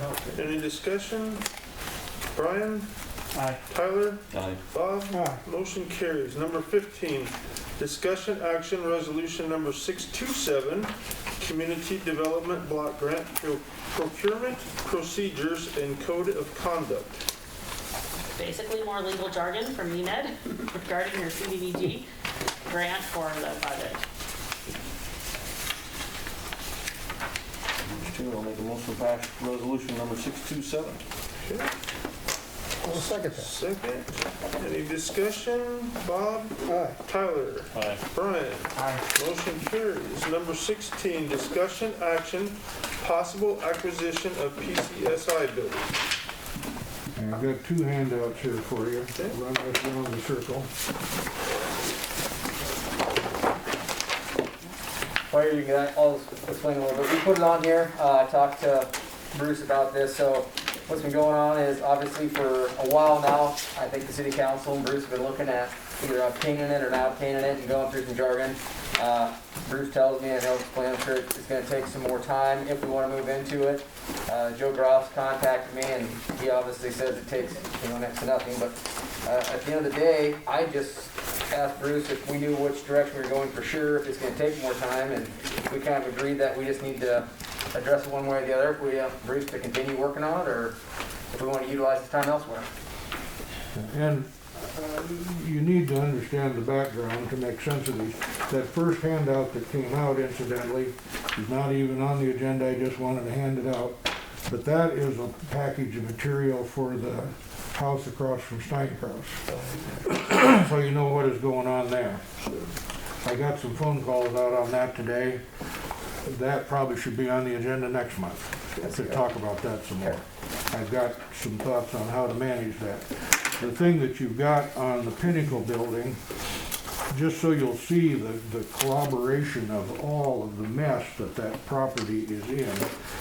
The thing that came out has got a Chilvers abstract cover on the front. Is this You have that one similar from a few months ago? Or? Well, similar, but let me walk through it with you. Sure. This was dated June of last year, June of 20. Notice on the second page, title. They determined the title was Pinnacle Telemarketing Limited is the owner of Tract 1, Lot 7, the front lot, of course, the building, and the vacant lot, Joe Groff and Paul Blanchard.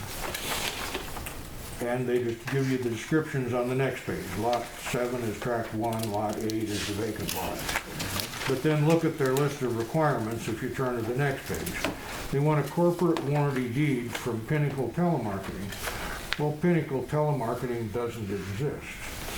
They want a warranty deed from Joe Groff and Paul Blanchard. Well, Joe will tell you no one knows where Paul Blanchard is. We can't come up with him. Joe would sign something, but Paul Blanchard is, Lord knows. Turn the page again.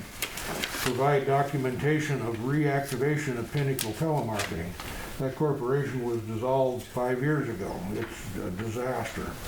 Payment of state tax lien, federal tax lien, federal tax lien.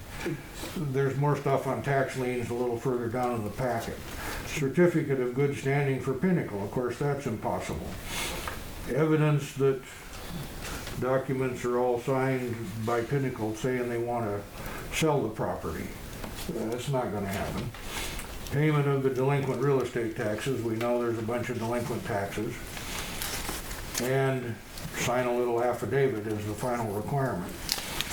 Then if you turn a couple more pages, there's just so you can see them up front, a little recital of the tax liens. $5,000 tax lien, Department of Revenue. The next one, this is actually a release, this is a good thing. $1,300,000 tax lien against the Pinnacle building. These people lost their minds, you know. That tax lien was released. Somebody in the feds finally released it. Another $15,000 state tax lien.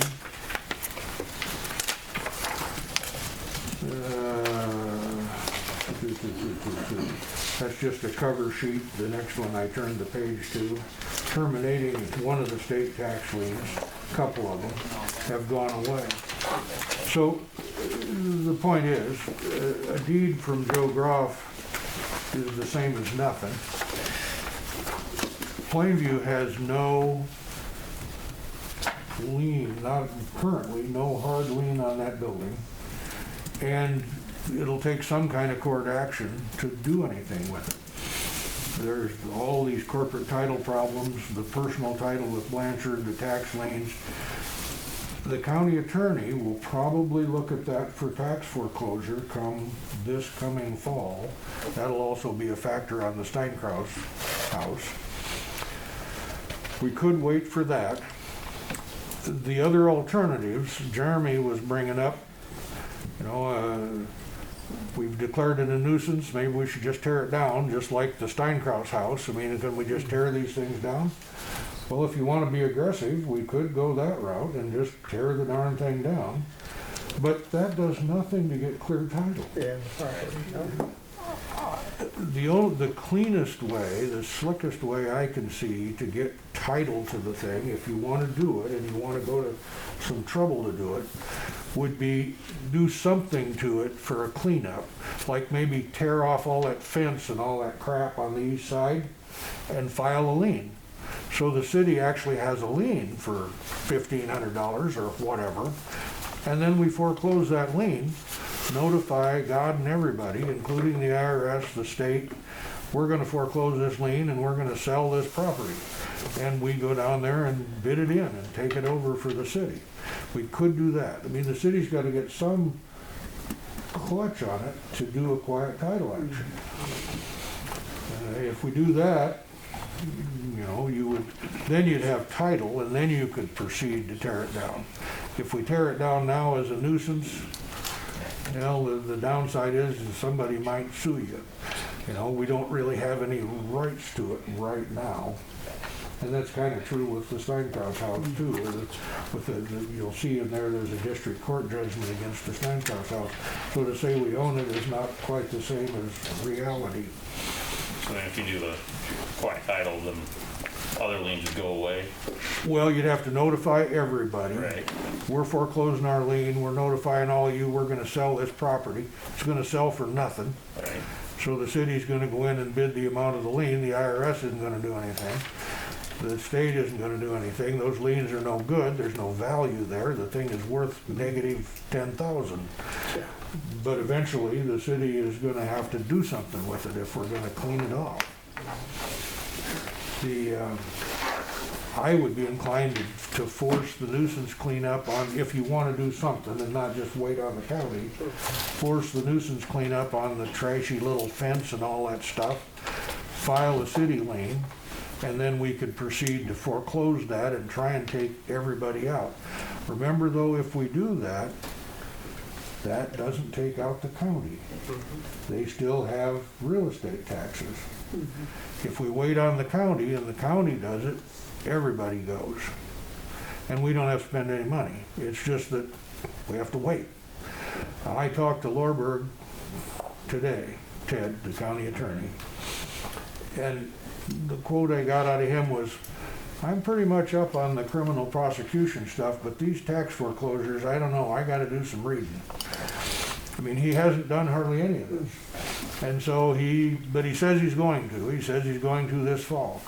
I mean, Susan, you talked to him, and Jeremy, you talked to him. I think he's going to get on it. The county is kind of after him to clean up some of these things. He thinks he's gonna do the tax sale and the PCSI as well then? In October. He told me he probably would. Okay. In October. He says it's on the same schedule as the other one. So that they're dealing with tax liens from 18. They got to wait 3 years. That's now up this summer, and he can go. And he says he will. And then you've got the strategy problem that's been hanging over us forever. Are you going to go bid anything, or what's going to happen? I got after him today about letting these people come in and bid on that tax sale deal, the one that Plainview was involved in, on the Steinkraus house. And they bid, but they never paid. So the title is still in Plainview, but they're sitting there with this judgment against the property. It just messes up the title so badly. But that's for next month. I don't know, I guess. So if the PCSI building does the tax sale, is it a tax sale or is it it's a bankruptcy for the property, right? The tax lien is just a lien against the real estate. It's not going after the individuals. But if you buy it on the tax sale and you're the top bidder and they notify everybody, which we'd have to talk to him about, then it takes out all these other liens. They've all been sued. The district court says, sell that thing and divide up the money the way I tell you. Okay. And you sell it and the county gets the first money for their real estate taxes, and it's never going to sell for any more than that, and the rest of it goes away.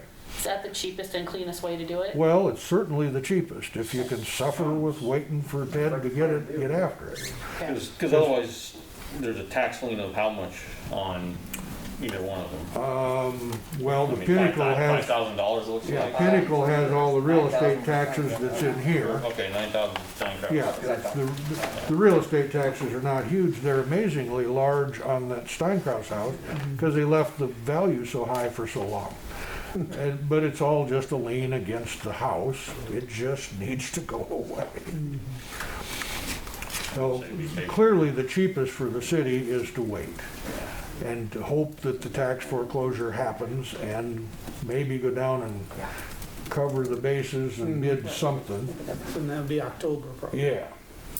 Is there a possibility the company, the entity that's holding it now, would rebid on it to continue holding its debt? There's a possibility.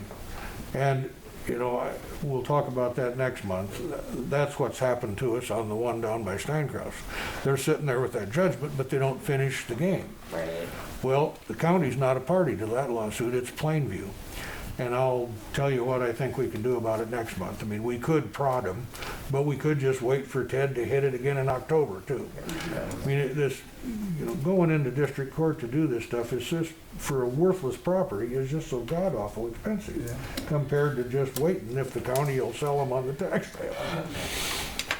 I mean, you're just throwing good money after bad, there's no question about it, because both of those, I mean, maybe, I don't know if you've done any estimates, but probably that Steinkraus house is a $5,000 tear down and Pinnacle is a $12,000 tear down if we're lucky.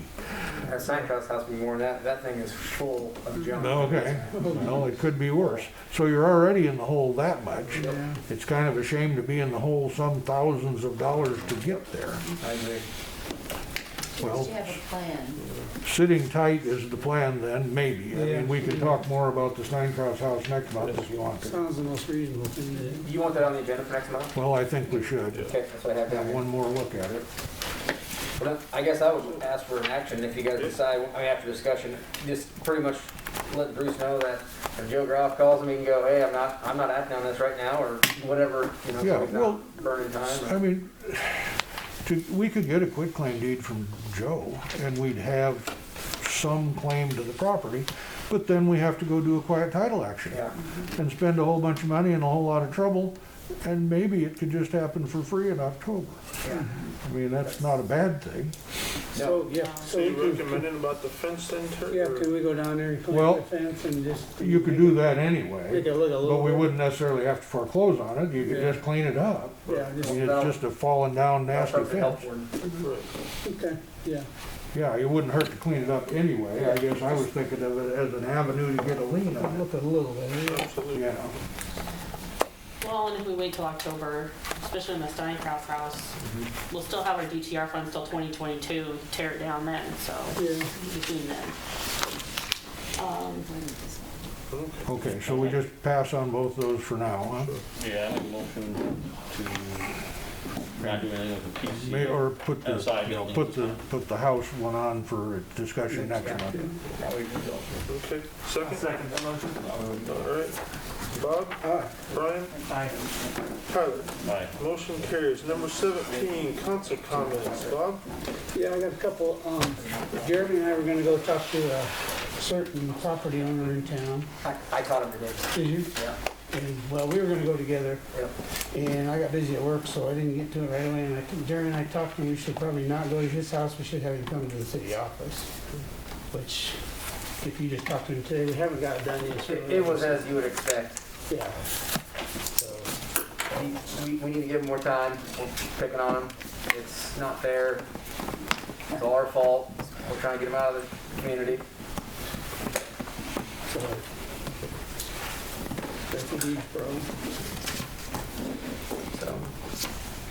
You said how much time already? What's that? You said how much time Oh, already? 5 months. Yeah, it's over. Same old story every week. Yeah, I told him we wouldn't really act on anything while it's cold and snowy. We don't want to, be that kind of guy. But I said we'll have to definitely, readdress this when we have in the weather we can operate in. So.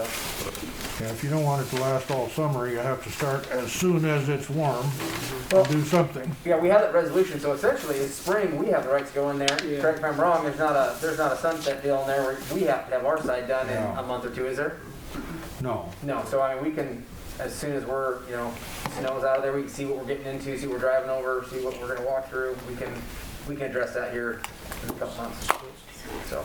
Anything else? So, and then I was just gonna say, I'll try to get to this class, Okay. this ICS 300 class. I'll try to get to that. I should be able to make it to that and get that training. I'll do an effort for it. So. That's all I got. Okay. Tyler? Any comments? Brian? I want to thank Bruce for looking into those 2 buildings, taking the time. We've had the details in the pile, but it's just, It's frustrating.